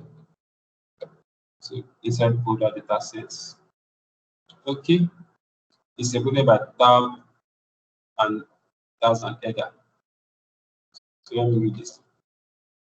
So I've read my data set into the environment. So let me see how my data set looks like. The catalog. So this is my data set. So we have, these are the names of the athletes These are the variables we have. Okay, 100-meter, it is 100-meter race, long jump, short put, high jump, 100-meter race, 110-meter hurdle, discus, pole vault, javelin, 1,500 meters, rank, their rank and the points, and the competition they were in. See, we have the caster and Olympic G, just two categories. Okay, so now let me say it again. 1, 2, 3, 4, 5, 6, 7, 8, 9, 10, 11, 12, 13. So you have 13. Okay. So what are we have to do?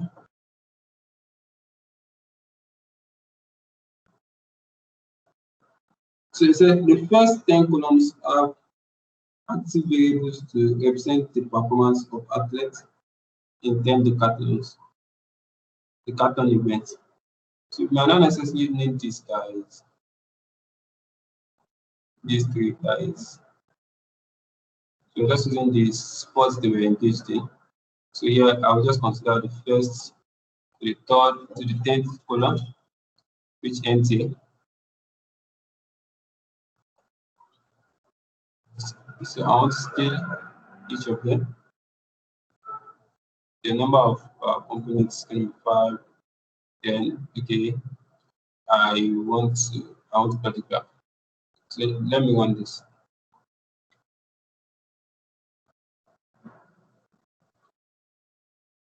So I don't really like this.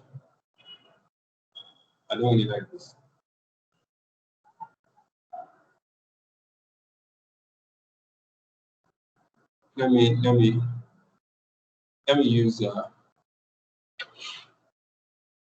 me use Windows to Windows 9,7. Let me plot the graph. Let me plot the graph.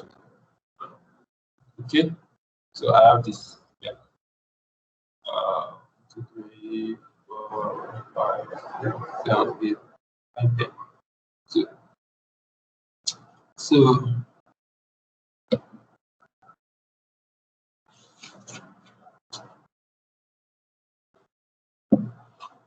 So approach 2, you've considered one. I've considered the active variables. Then this one we want to consider the supplementary variables. So we want to consider the supplementary variables too. So we are taking 1 to 12, excluding this guy.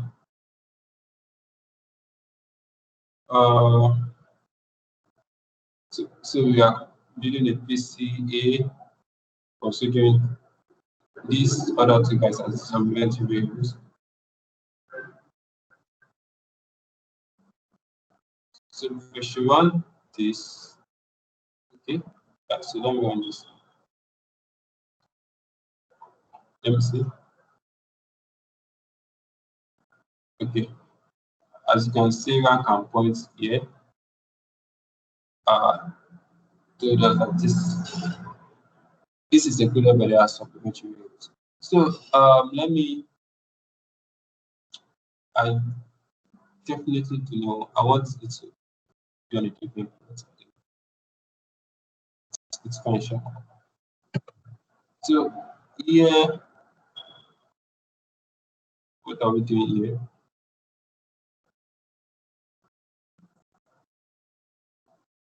So we want to do plot the whole data set now, but regarding the 13th column as a supplementary variable here.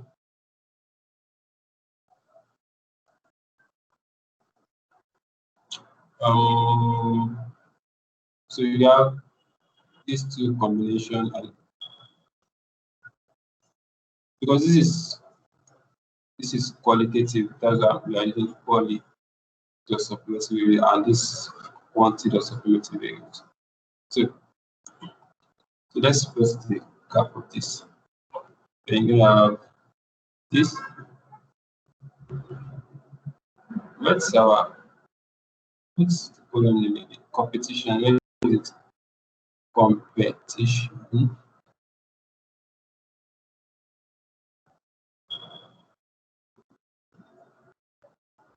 Oh, I don't think I can find that here.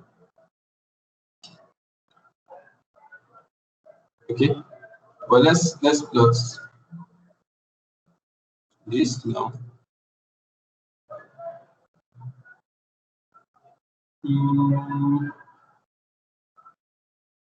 This plot is graph for PCA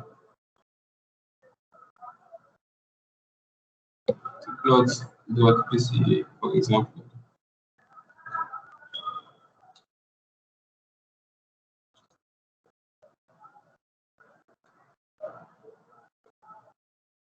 X axis, you have, let me see that again. Plot the PCA.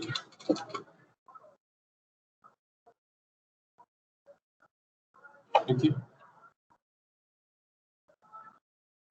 Take our ability to be number of parameters we have. Let's look at how that's good.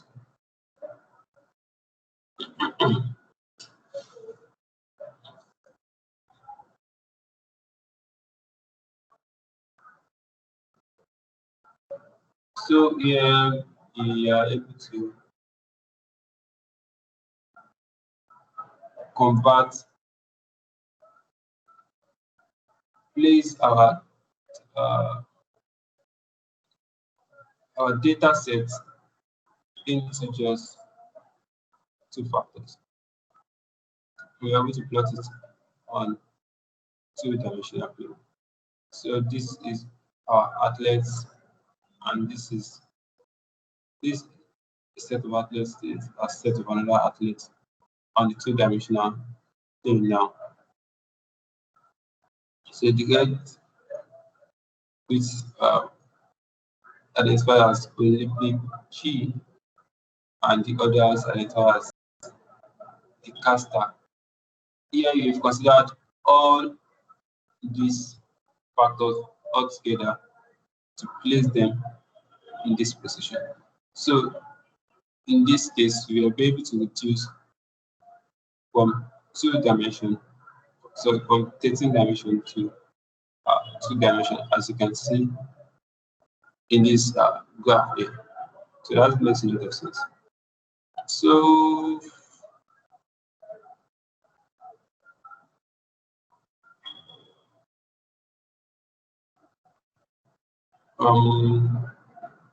by default, this guy is supposed to be none. If I should plot this guy without the let's see, then plot it without the average by default, it should understand what I'm doing. So let me move this guy and plot the graph.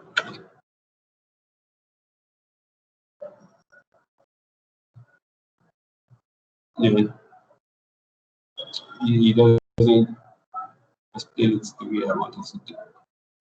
So undo, do this again. I think it's better this way.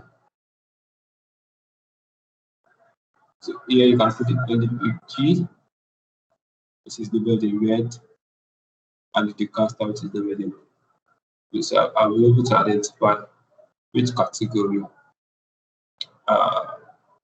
the athlete falls in. But the point is that we're able to reduce the dimension from 13 to 2 based on the two categories here. So that's quite really cool. So let's move to support vector.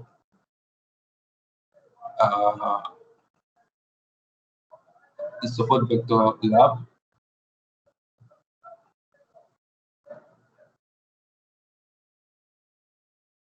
SDM, yeah. Then let's see. I think I have the I have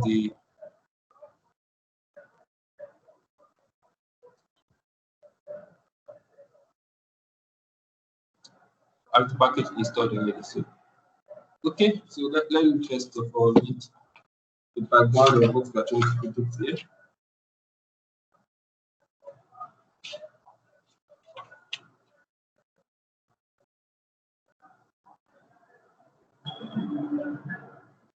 So before I proceed, let's talk about this a little bit more. So if you go through your lab manual, you'll be able to find perfect the drop down explanation about this step-by-step process. But then in this figure here, you can observe that the points representing the Olympic events are more than the points representing the DASCA events, because you can conclude athletes who took part in both competitions achieved better results in the Olympic Games. However, the second axis shows no difference between the points representing the DASCA and Olympics.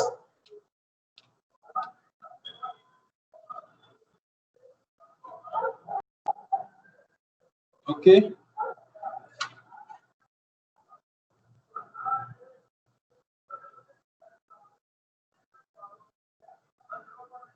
Okay. So moving back to this, let's look at the background of the problem we're trying to solve.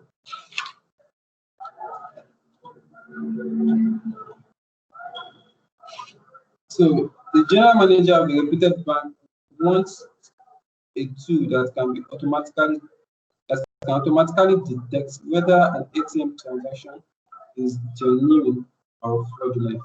Now, the bank has historical data containing both fraudulent and genuine transactions.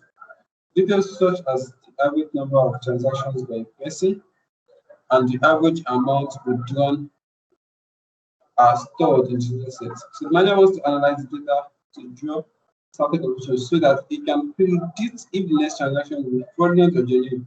And based on these conclusions, the data set is named fraud transaction underscore data. It's called the CSV file. It contains the fraud index, shows whether the transaction is fraudulent or not. Number of transactions per week. So this number of transactions performed the last week. Withdrawal underscore amount underscore week stores the next withdrawal amount of the last week. Age underscore on underscore book shows the total time period in months for which the account is maintained with the bank.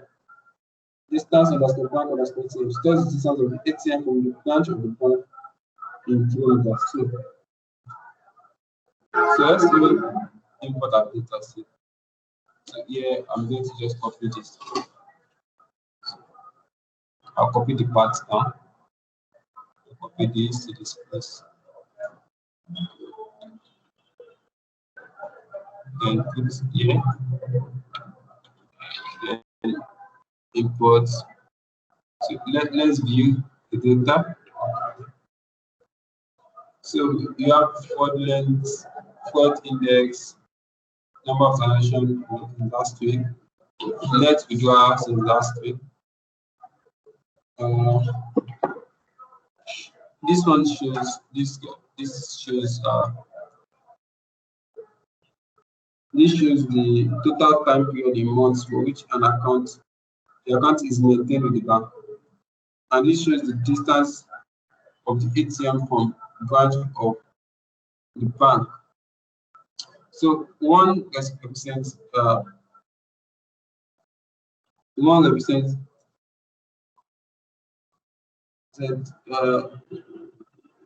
fraudulent act, and about 0 represents not fraudulent.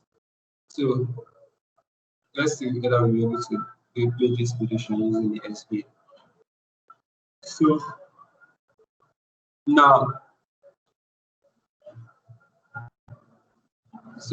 building a model to predict values by using an SVM. So first of all, we start with that by defining the x and y coordinates. So your x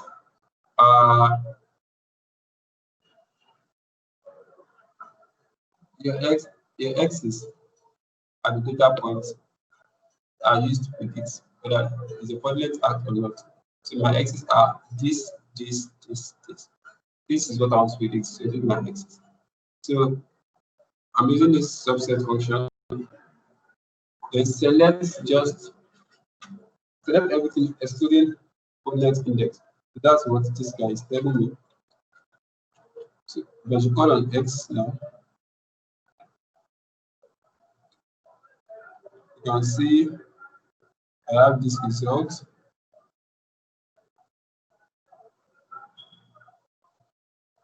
X, the coordinate index out of the because is what I want to predict. Now my y is going to be coordinate underscore transaction data ampersand forward index, which creates my y, which is coordinate index are intended to predict, which is the dependent variable here. So if I call on y, so these are the zeros and ones. Now, she's using this SVM. So this creates an SVM. So this first of all SVM into then put my independent variable and put my dependent variable. Let's specify Cohort2 equals to true.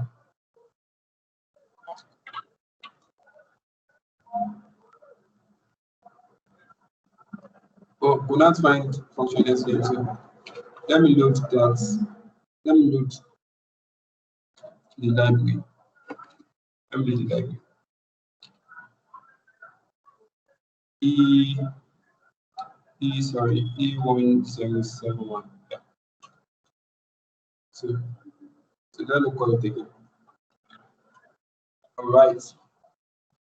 We have modeled that. Let's print the model. So you can see the kernel that was used media, which is by default what we said is going to use.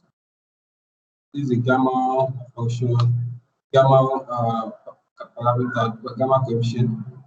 So number of support vectors 150. So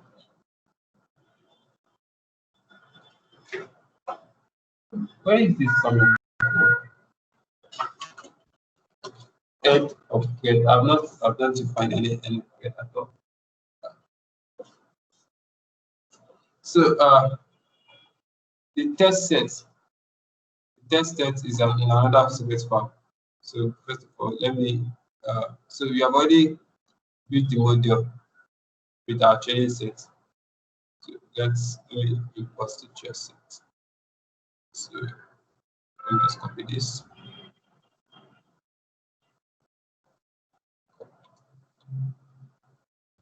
Yeah. On it. So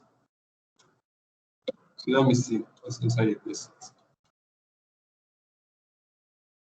So the test set is here. It's does not include the prediction like. So this is just 6. So let's try and predict using the test set. So this is the model we have used. Let's use it to predict using this test set. So that the person is going to whether it's an coordinate or not. So this is the predict function. To assign it to a variable called pred. Okay, so let's see pred. This is our prediction. As you can see here, I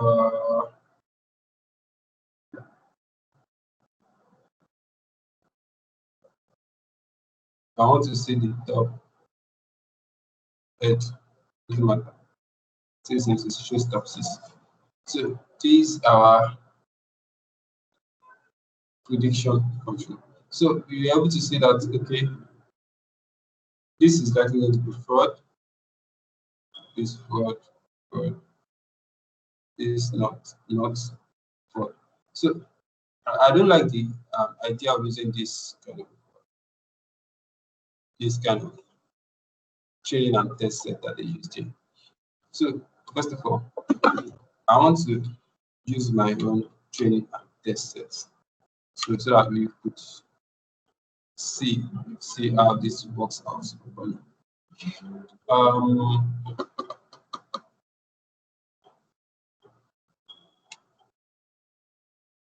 okay, so let me check the length of our data. For the length,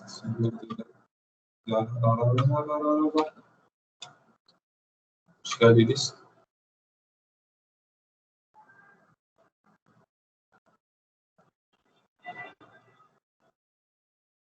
Oh, am I supposed to do that? Length 1,952. That's our sample size. So let me split this data into training and test sets. So I will take 75% as training sets, then 25% as test sets. So let me just basically put it.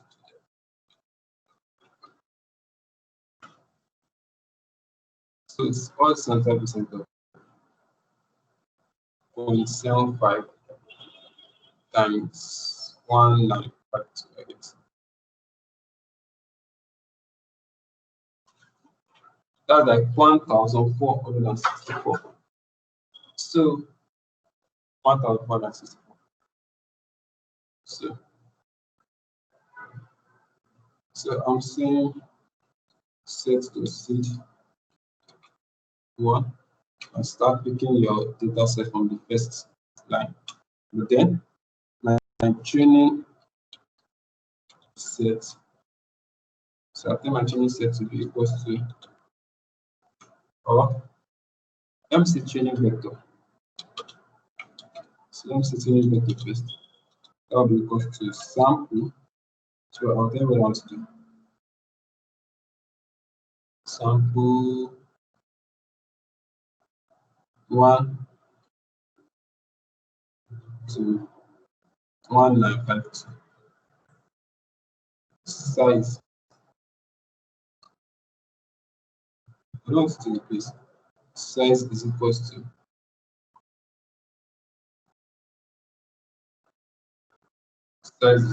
say what's capital again? 1464.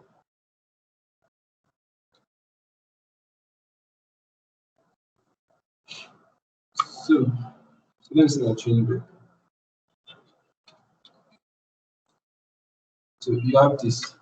So what I just did is I just created sample points.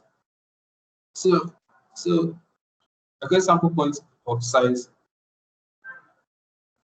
1,464.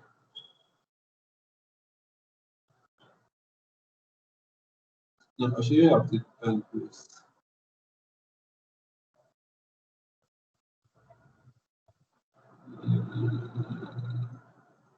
Since what did I do this? 1,000.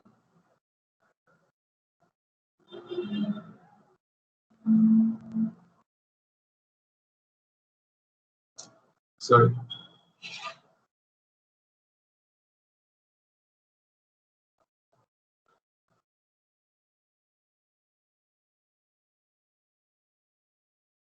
Okay, that doesn't matter. So out of the whole population, I picked just as 1,464.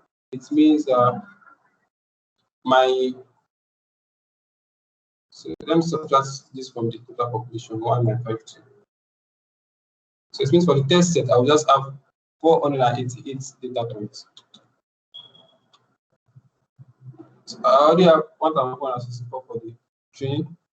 So my training set will now be my original data content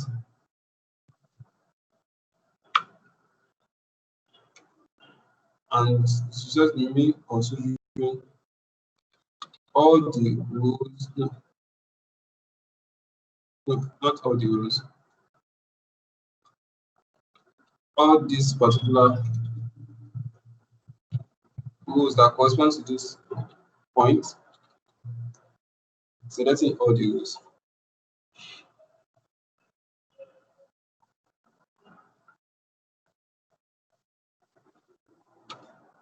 So I will have this.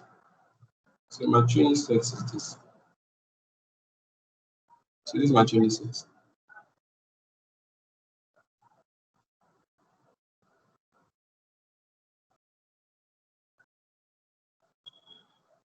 this is my training set.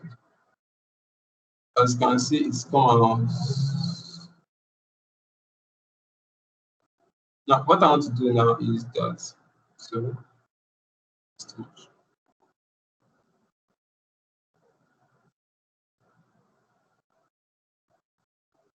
Because it's someone's cutter. It's just picked at random because of this. So now what I want to do is that, okay, this training vector that I've created, so let me create a general population for the rows, which is just 1 to 1 to 1 effect.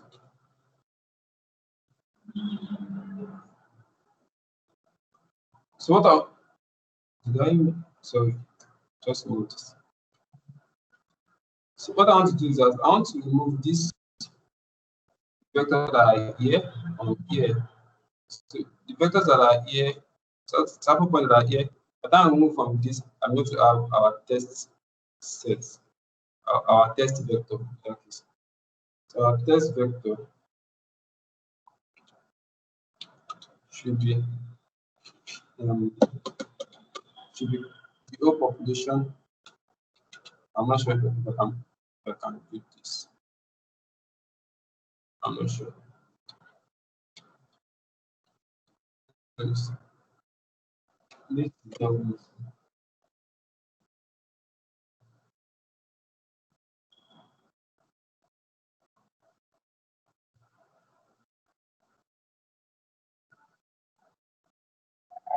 So it's like I want to remove.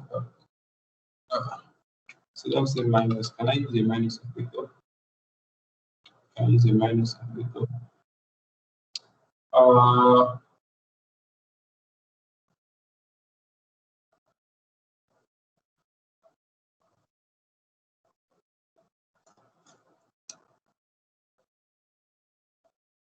Okay, I can just do this.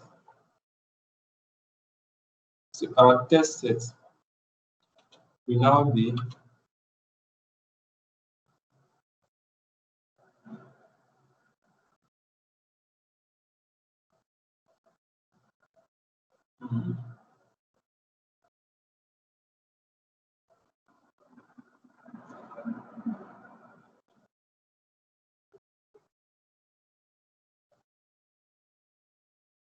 yes, will now be fraudulent act, fraudulent transaction data. I'm not considering all the rules. So I'm considering every other rules except from this particular rule. So I'll put minus change vector, considering all the columns. So yes. So we check the length of our chain vector. That should give us 1,464. So we also check the length of our test vector. It should give us 488.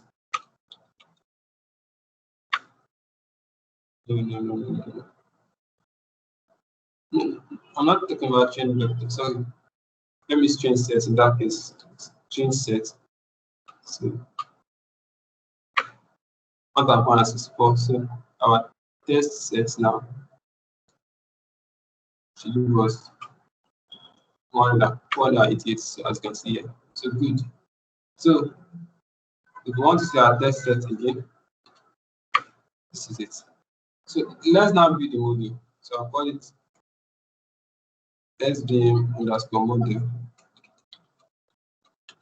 is equals to SVM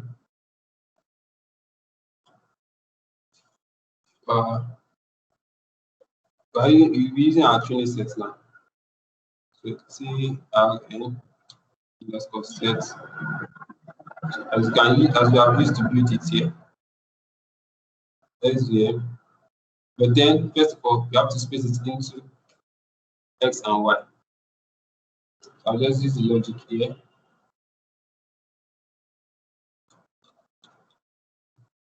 So before we put it into X and Y, here I'll call it XX. Subset. Instead of using this, we are using our test set, training set rather. Training set subset exclude this coordinate index. Okay, then our y is going to be exactly our coordinate index, which we are trying to predict here. So that will be training set ampersand coordinate index. So read the model, specify your independent variable and dependent variable in this case. Then I don't want to use probability question. So I'll build this. Let me see. So I can use predict model, this predict function now, and see. So let me just put this. So I want to predict this guy. Here the user predict model.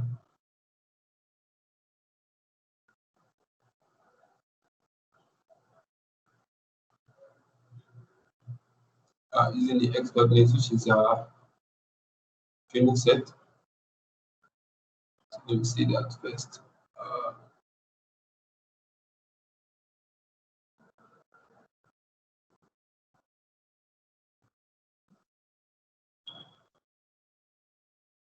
So let's use this.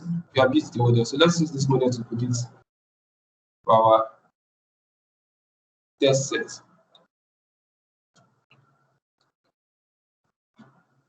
But I'll just fix this. We are considering from all the columns except from the independent and the dependent variable. But this test, so you have to specify the independent variable as the test set. So I can just use this guy to subset it here. Then change this one to test set. Okay. So I'll call this grade 1. I'll call this grade 1. So let's see how grade 1 looks like, or head of grade 1.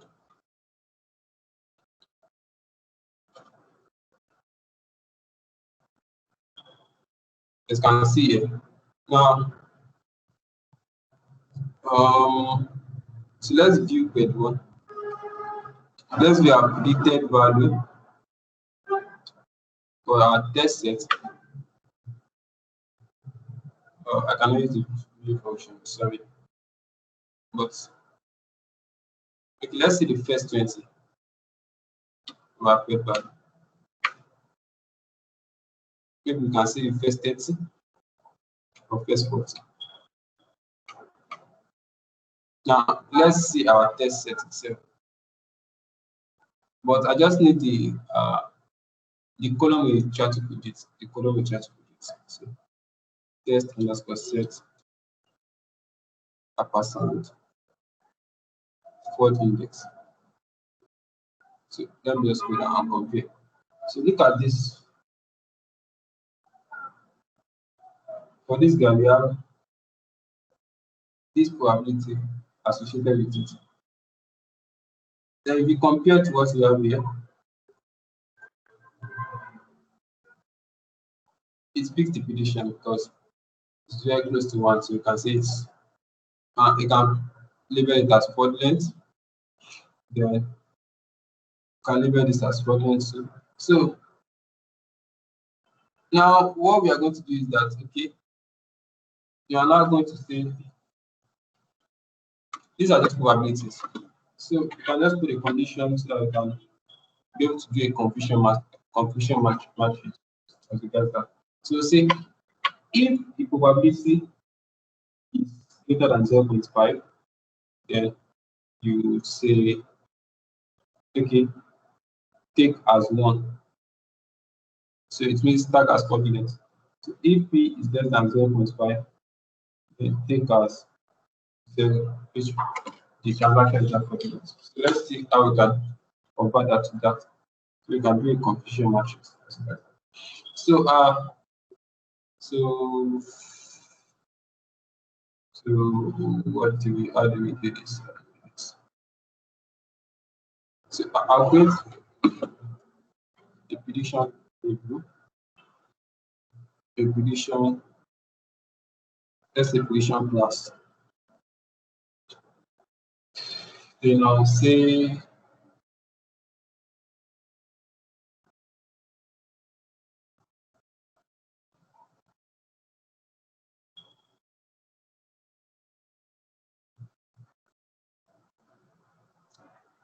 um let me take a look for values in red prediction. If values greater than 0.5, then the result is equal to 1 else result is equal to 0. Let me see that this works out. Then I'll say let me go to the list. Yeah.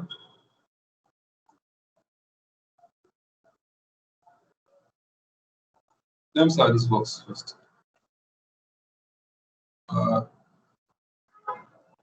So let me move this thing. Sorry.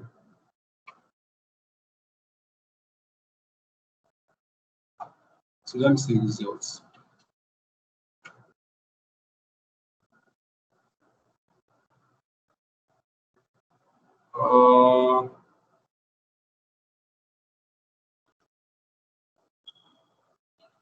Before I make a judgment, so for values in 1,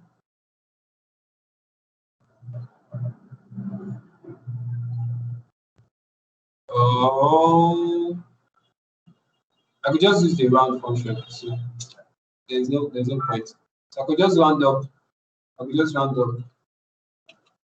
our third function.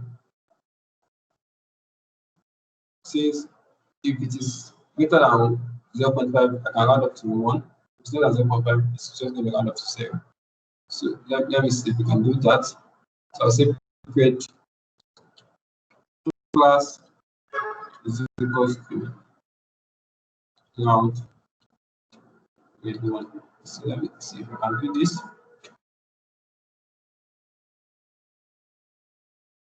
Oh no, it's equals to, yeah. So let me see the class now. Okay, yes, I think I have what I'm looking for. So let me see the you have zeros and 1 now. So let me see length of it so that be sure that it's up to 488. That should be our correct class.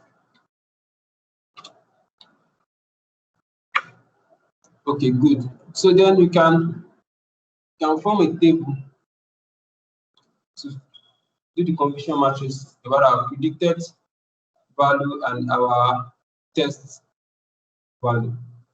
So create class and these are test value here. No. These are test value. Where is it? So test set ampersand of index.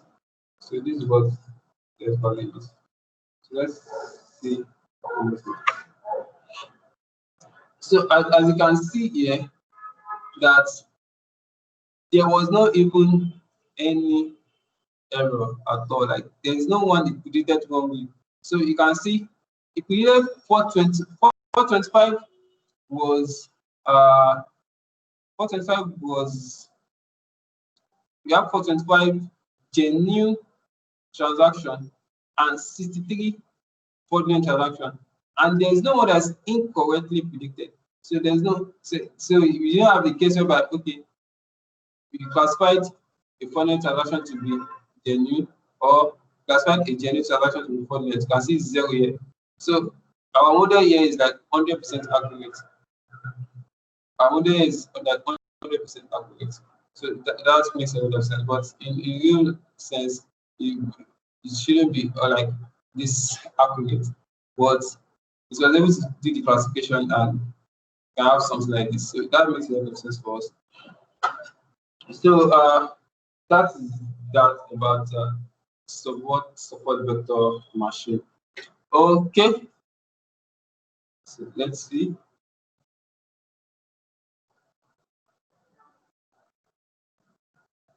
Hello.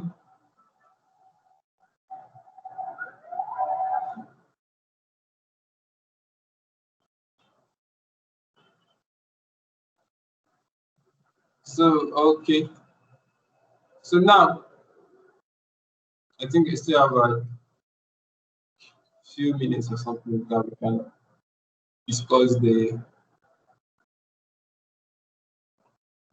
let's discuss the historic data in Hadoop 2, talking about the HDFS and HBase. So let's see how far we can do that. So first slide.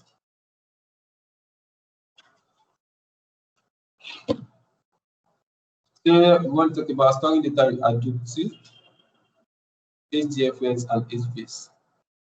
So we have a background knowledge of what we want to an overview of HDFS architecture.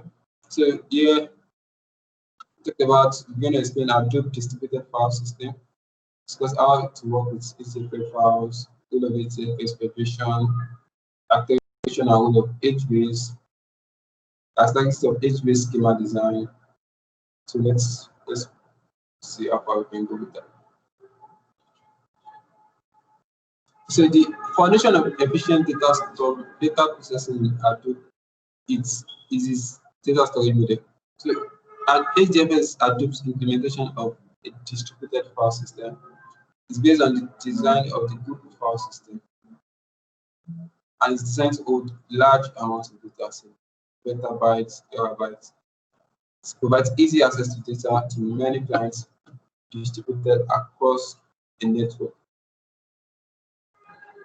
So what are the advantages? It can store a very large amount of data. It supports many large file sizes compared with the distributed file system, such as the file system. It is designed to spread the data across a large number of machines and file systems. It can store data reliably and cope with the malfunctioning or loss of individual machines in the cluster by using data replication. So it can replicate data across all machines. But if a machine should go down, the process shouldn't stop because you have a replicate of data in the machine in another machine. So it can easily integrate the Hadoop with Hadoop MapReduce, thus allowing data to be read and processed locally. So what is the limitation of HDFS? HDFS is not a general application and is suited to particular class of applications. It's optimized to support high streaming rate performance, and this comes at the expense of random performance. Because you have to read and read HDFS a couple of times. So sequential reads are the preferred way to access HDFS files. So it might not be necessary to do them simultaneously sequentially. So HDFS supports only a limited set of applications and files. does not provide a mechanism for local caching of data. So HDFS is built as a block structured file system. So individual files are broken into blocks of fixed size, which are stored across the Hadoop cluster. So private data taken into chunks, usually lookup blocks of like 128 MB, which are distributed across all clusters. So file made up of several blocks is stored on different data nodes, choosing randomly on a block by block basis. So to improve throughput, the data nodes uses heuristics to determine the optimal number of files per directory and create subdirectories appropriately. The name will ensure that the metadata in HDFS remains consistent across all nodes. So the HDFS is one that stores the name node is one that stores the metadata. The whole process, it knows where the particular data is stored and everything, the location. So you won't have any issue trying to locate your data. So just toss HDFS implements a master/slave architecture. The name node is the master of the data node, the slave in this case. So as you can see here, the name node is the master that monitors all the activities that go on in the data node, which stores the blocks of files. So preceding figure shows the architecture of the HDFS. Here, name node is a special machine that stores all the metadata of the file system across the cluster. It manages the file system namespace and regulates access to files pipelines. Now, our data replication in HDFS. Several data nodes involved in serving of a file can result. So several data nodes involved in the serving of a file can result in the loss of the file in case any one of the machines is lost. To avoid this problem, HDFS replicates each block across a number of machines, which we talked about earlier. So data replication in HDFS is deployed as part of a write operation in the form of a data pipeline. So when a client is writing data to an HDFS file, this data is first written to a local file. So when the local file accumulates a full block of data, the client consults the name node, get a list of data nodes that are assigned to host replicas of that block. So the client then writes the data block from its local storage to the first data node in 4 key portions. So what the data node just does replicates, takes particular block, transfers the data until the replication is complete. By default, four places. So the data node stores the received blocks in the local file system and forwards the portion of data to the next data node. So the same operation is repeated by the next data node until the last node in the local set receives data. So if one of the data nodes fails while the block is being written, it is removed from the pipeline. So we need to avoid the fact that probably you don't have a particular data starting away from the pipeline. So it's like forgotten for now until it comes back to action. So the default block size and the replication factor are specified by Hadoop configuration, but can be overwritten on a per file basis. So by default, it's 4. Optimization of replica placements is crucial to HDFS reliability and performance.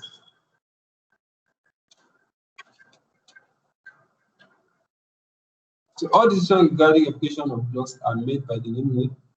The add bit is used to ensure proper functioning of data node. So data node communicates with the name node.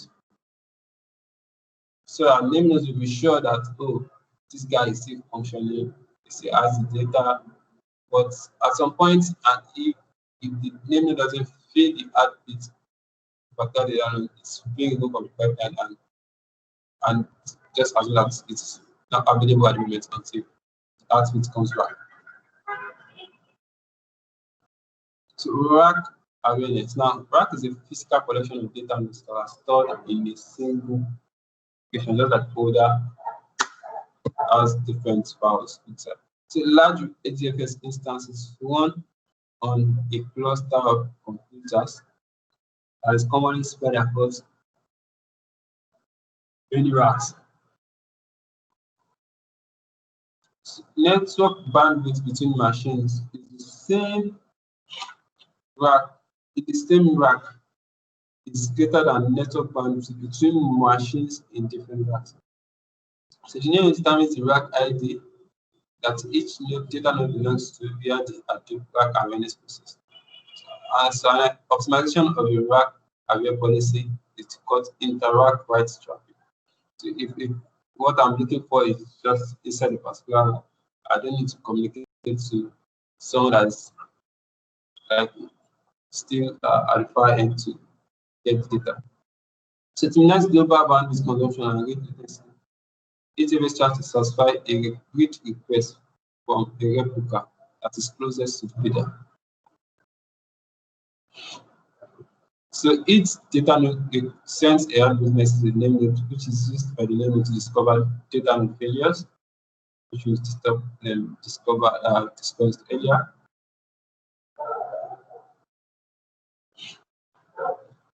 So whenever the update is not filled, the name node just considers that as dead and does not assign any equation. So ATFS supports institutional hierarchical file organization, similar to most other existing file systems.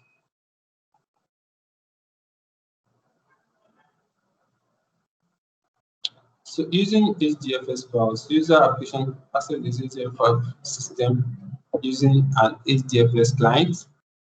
The user application is not aware of the location of the file system metadata and storage. So access to HDFS is through an instance in the file system object.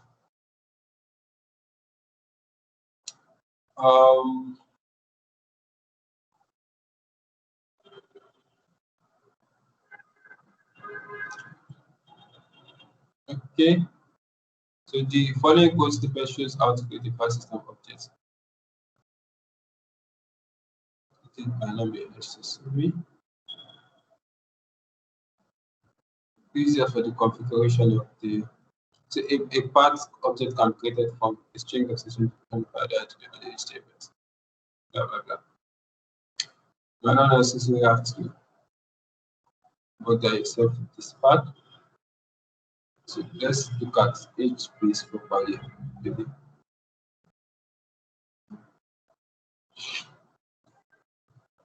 So in addition to ordinary files, you have several other files formats which provides richer functionality for data processing.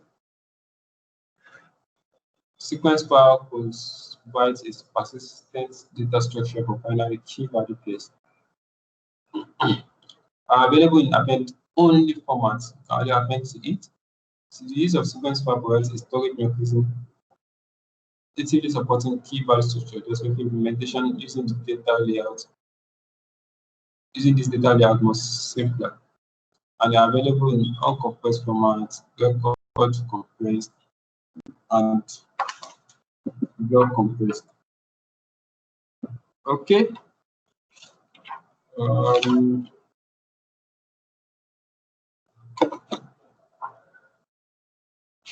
So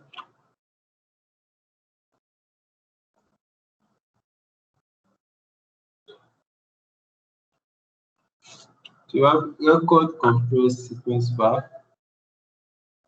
So you have the header, the record, block compressed sequence format. We have this format. And all formats use the same header that contains function, allowing the reader to recognize it.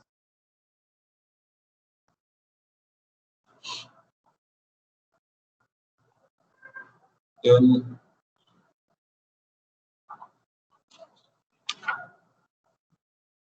let's see. Can probably read more about this in our book 2. So, but let's talk about the HTFS preparation. Now, all the file metadata is stored in memory. The amount of memory in the name node defines the number of files that can be available on the Hadoop cluster.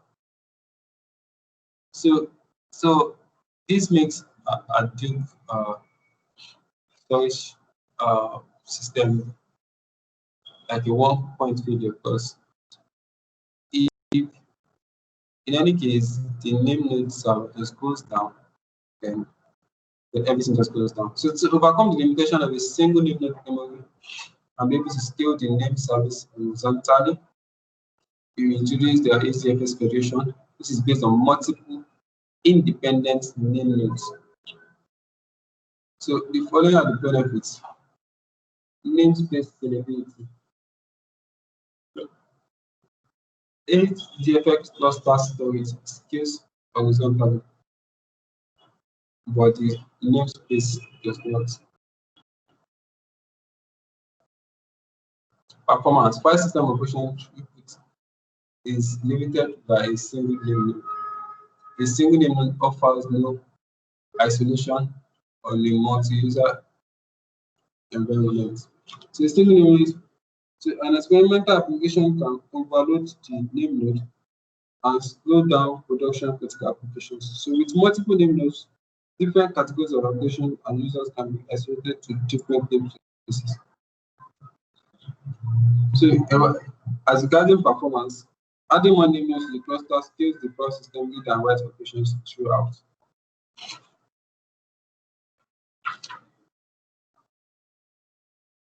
So the implementation is just based on the collection of independent name nodes that do not require coordination with each other. So just like you have two masters in this case, whereby the two masters will not necessarily have the knowledge of each other. They just coexist and just does a job.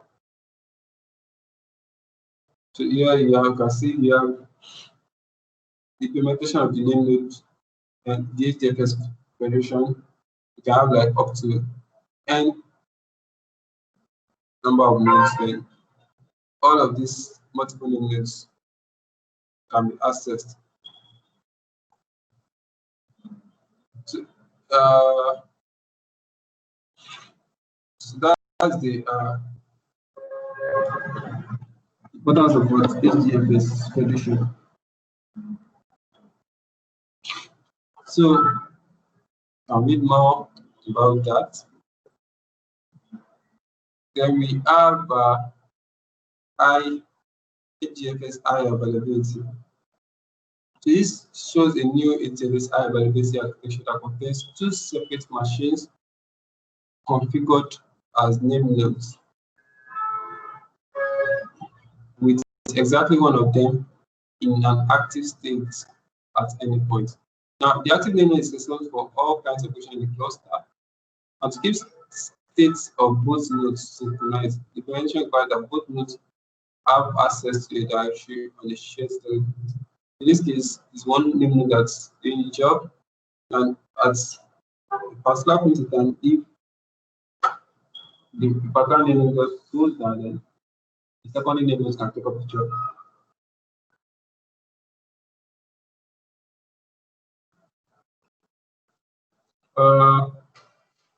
Now let's look at database.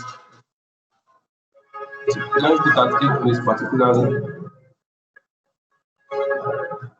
So database is a distributed version column-oriented multi-dimensional storage system. So it's a columnar store designed for high performance and high availability. So this figure shows the database architecture.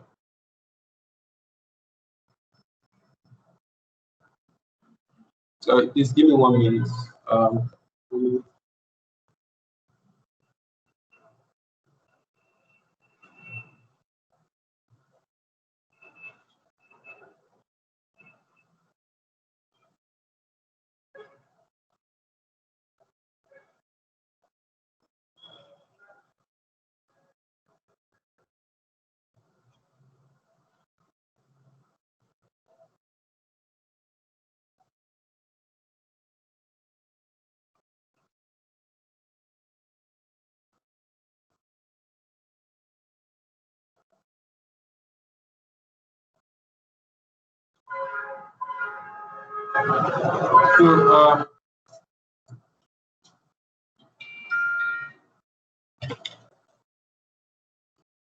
So what's the architecture of HBase? So it's an open source implementation of Google Big Table architecture, similar to traditional relational database management system. But data is in HBase organized in tables, but it supports a very loose schema definition and does not provide any joins, query language, or SQL. They are kind of related, but they are not the same. So the main focus of HBase is on CRUD, which is create, read, update, and delete operations on wide sparse tables. So most HBase implementation use highly denormalized data. Similar to HDFS, HBase implements master slave architecture.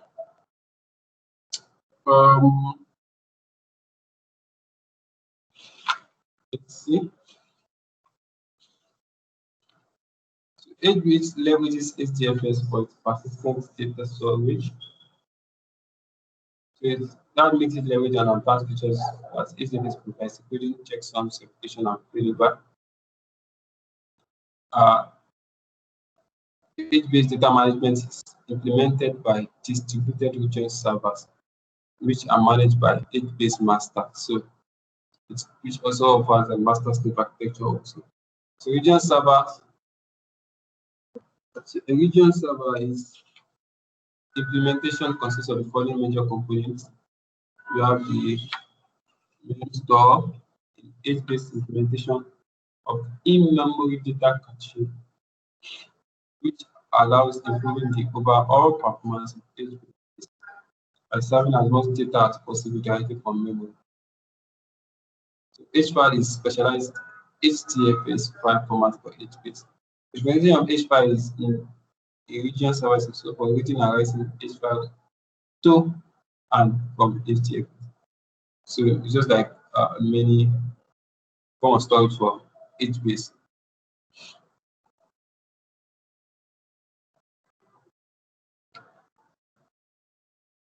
Okay. Then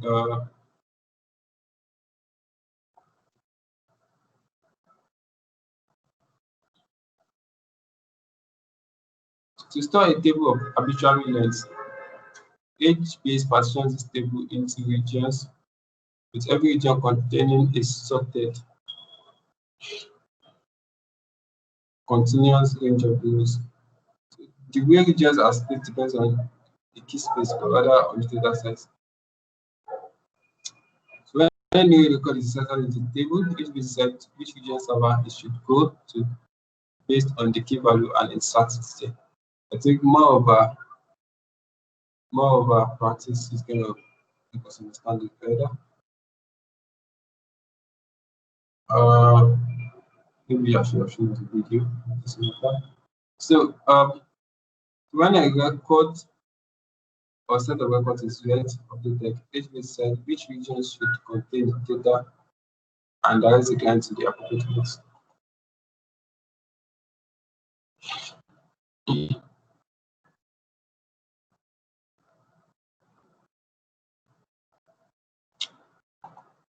Then so I think this makes us understand the HBase architecture very well. So this shows an HBase table in an HBase table is a sparse distributed persistent with traditional sorted map. So this way it is you have keys, you have columns. So it's based of column. So it's not the way we have data in relational database.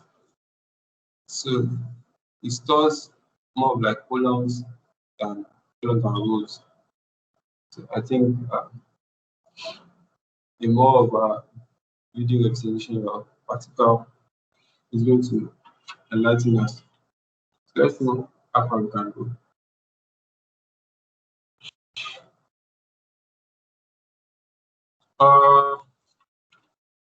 Here are some list of data operations in HBase. By default, HBase stores the last 3 versions of a given column value. The depth of versioning can be created controlled during table creation. Versioning is just now the way you set that into HBase is just that you have cells in Excel, which corresponds to those columns. So a cell is versioning, like, so it's a record. Unlike when you have rows that correspond to different columns to be a single record. A cell is just a record in a place. So the default implementation of the version is the timestamp of the data insertion, but can be easily overwritten by a custom version value. So the following are 4 primary data operations in HBase: get, put, scan, delete. So this one just returns values of column families, columns and versions for a specified row. Either adds a new row, just like an insert it to a table if the key does not exist, or update an existing row if the key already exists. So what this one does is that just do an insert. In the case whereby the key does not exist, it does the insert, just insert normal. But if the key does exist, so let's say for example, I have 1. I have let's say 1. For key 1, I have what's inside is I am a boy. And I want to do another insert, say put. So let's say put 1. I am a girl. Now, since key 1 already exists on the table, now if you should put this into the HBase table, all it's just going to do is just replace this guy with this guy. But then you can still access the information of recent inserts, but by default it just replaces this. So whenever you do a scan to print the result, it just gives you the latest insert. So scan allows addition over multiple rows for specified values. This can include the whole row or any of its subsets. So this is just like a print statement to all this was inside the table. Those are selected in SQL. Then delete removes a row or any part thereof from the table. Then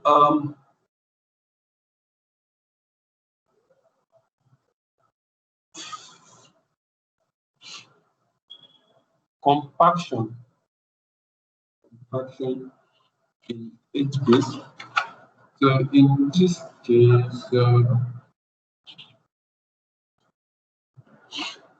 HBase uses HDFS as a persistent mechanism to never overwrite data, but rather create a new one. So to avoid proliferation of the store files, HBase implements a process known as compaction. So there are 2 types of compaction: exists, minor, or major. So what the first one does is pick up a couple of the smaller adjacent store files and rewrite them as one. While this one drop deletes or expired cells only.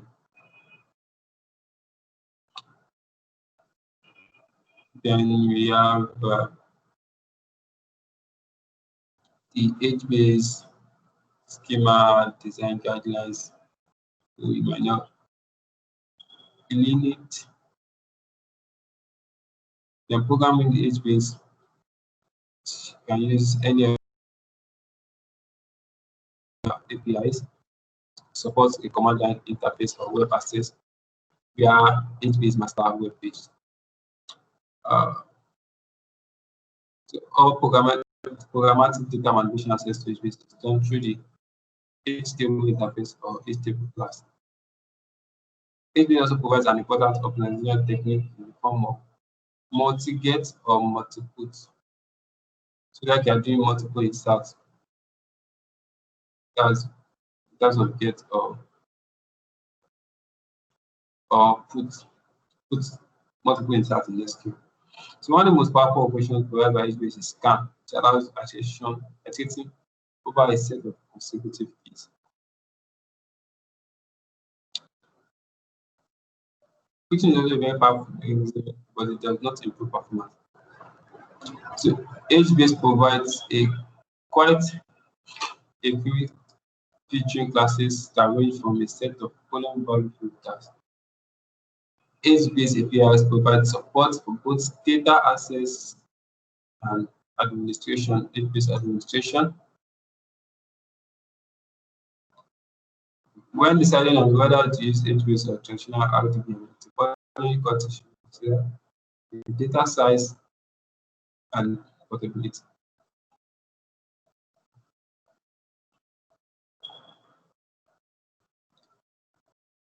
Combining HDFS and HBase. HDFS can be used for storing huge amounts of data with mostly sequential access. Because the message of HBase is fast random access. HBase implementation are not well suited for very large data items.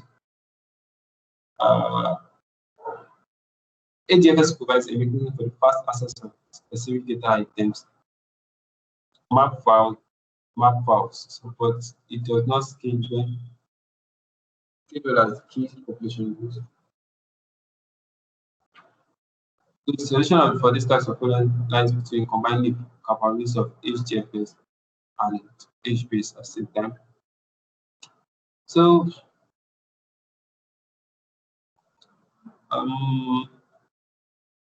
data security. So, security is a key concern for choosing appropriate data storage. Following some methods can be implemented to ensure security: data encryption, limiting exposure, custom firewalls, limiting the attributes data and execution access. Like creating a user granting privileges.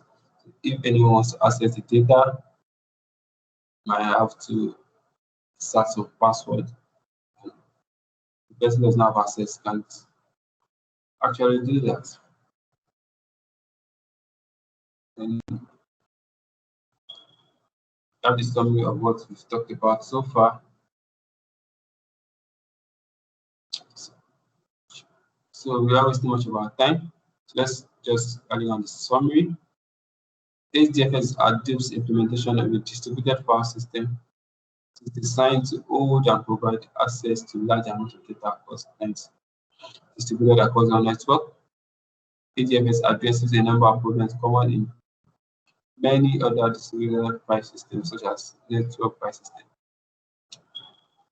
As we designed to offer the following: store massive amounts of data, spread data across a large number of machines, store data reliably, cope with lots of individual machines in a cluster.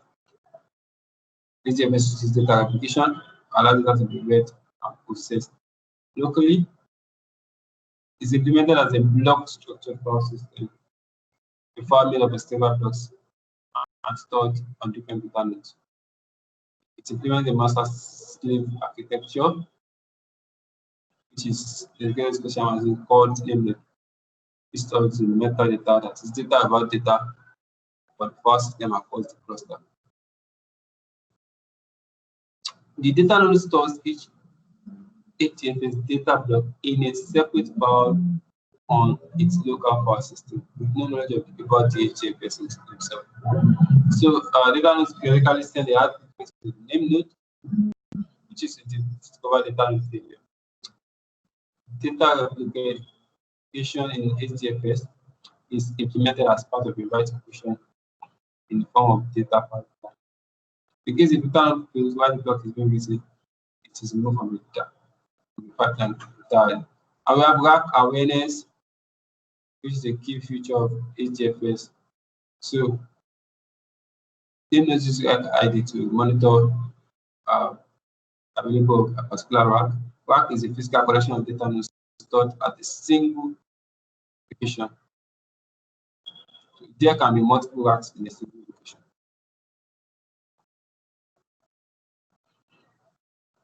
So HDFS was introduced specialized files such as sequence file, map file, set file, array file, blue map file.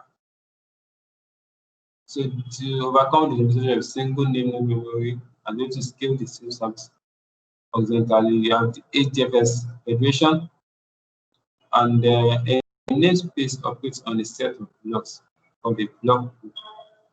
So the namespace and its block pool together are called a namespace problem.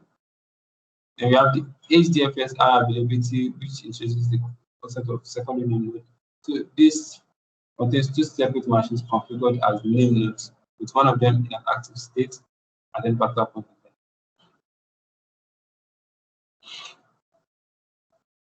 So HBase is an open source implementation of Google Big Table architecture. So can be similar to relational database management system. Data in HBase is organized in tables. So the focus of HBase is code, create, read, update, and delete operations on wide sparse tables. Then lastly, there are four primary data operations followed by HBase: get, put, delete, and scan. HBase provides its APIs, native APIs, Java, REST, Script, supports a command line interface and web access via HBase master web pages. Then we have HBase to support following specialized operations: atomic conditional operations, atomic counters, incremental application. So let me see.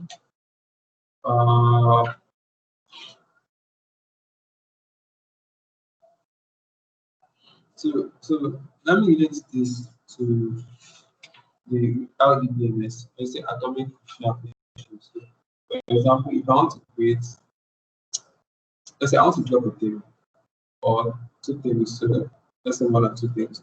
So I have table A, table B, table C. I can say drop table A, comma B, comma C. Then I end the query. Then if I should run it, if one of those tables does not exist, let's say table B does not exist, but A and C exist. Since one of those tables does not exist, the the query is going to return an error and it's going to do it back. So even okay, let's say drop table A, B, comma C. Let's say C does not exist.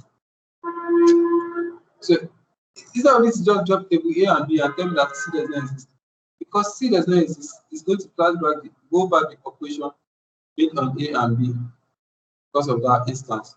So those kind of code. So HBase supports a wide range of filters from row to column family. So it's the mention of HBase design is the distributed execution of requests between multiple regions. So that brings us to an end of the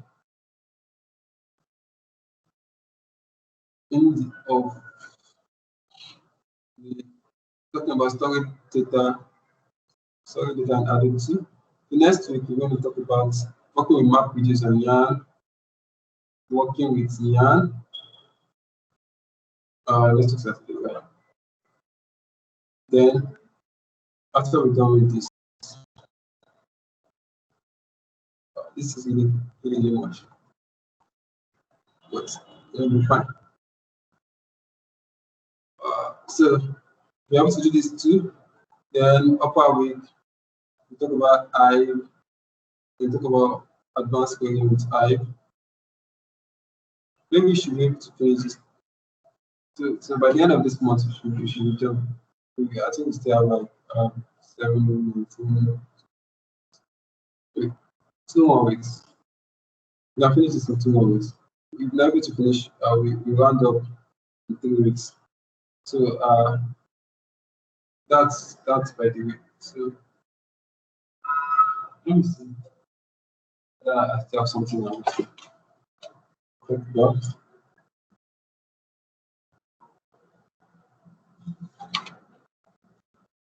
I would have loved this to for us to be around this club. Yes, please guys. Don't take another time. So we are going to meet next week by God's grace. So bye for now. Bye.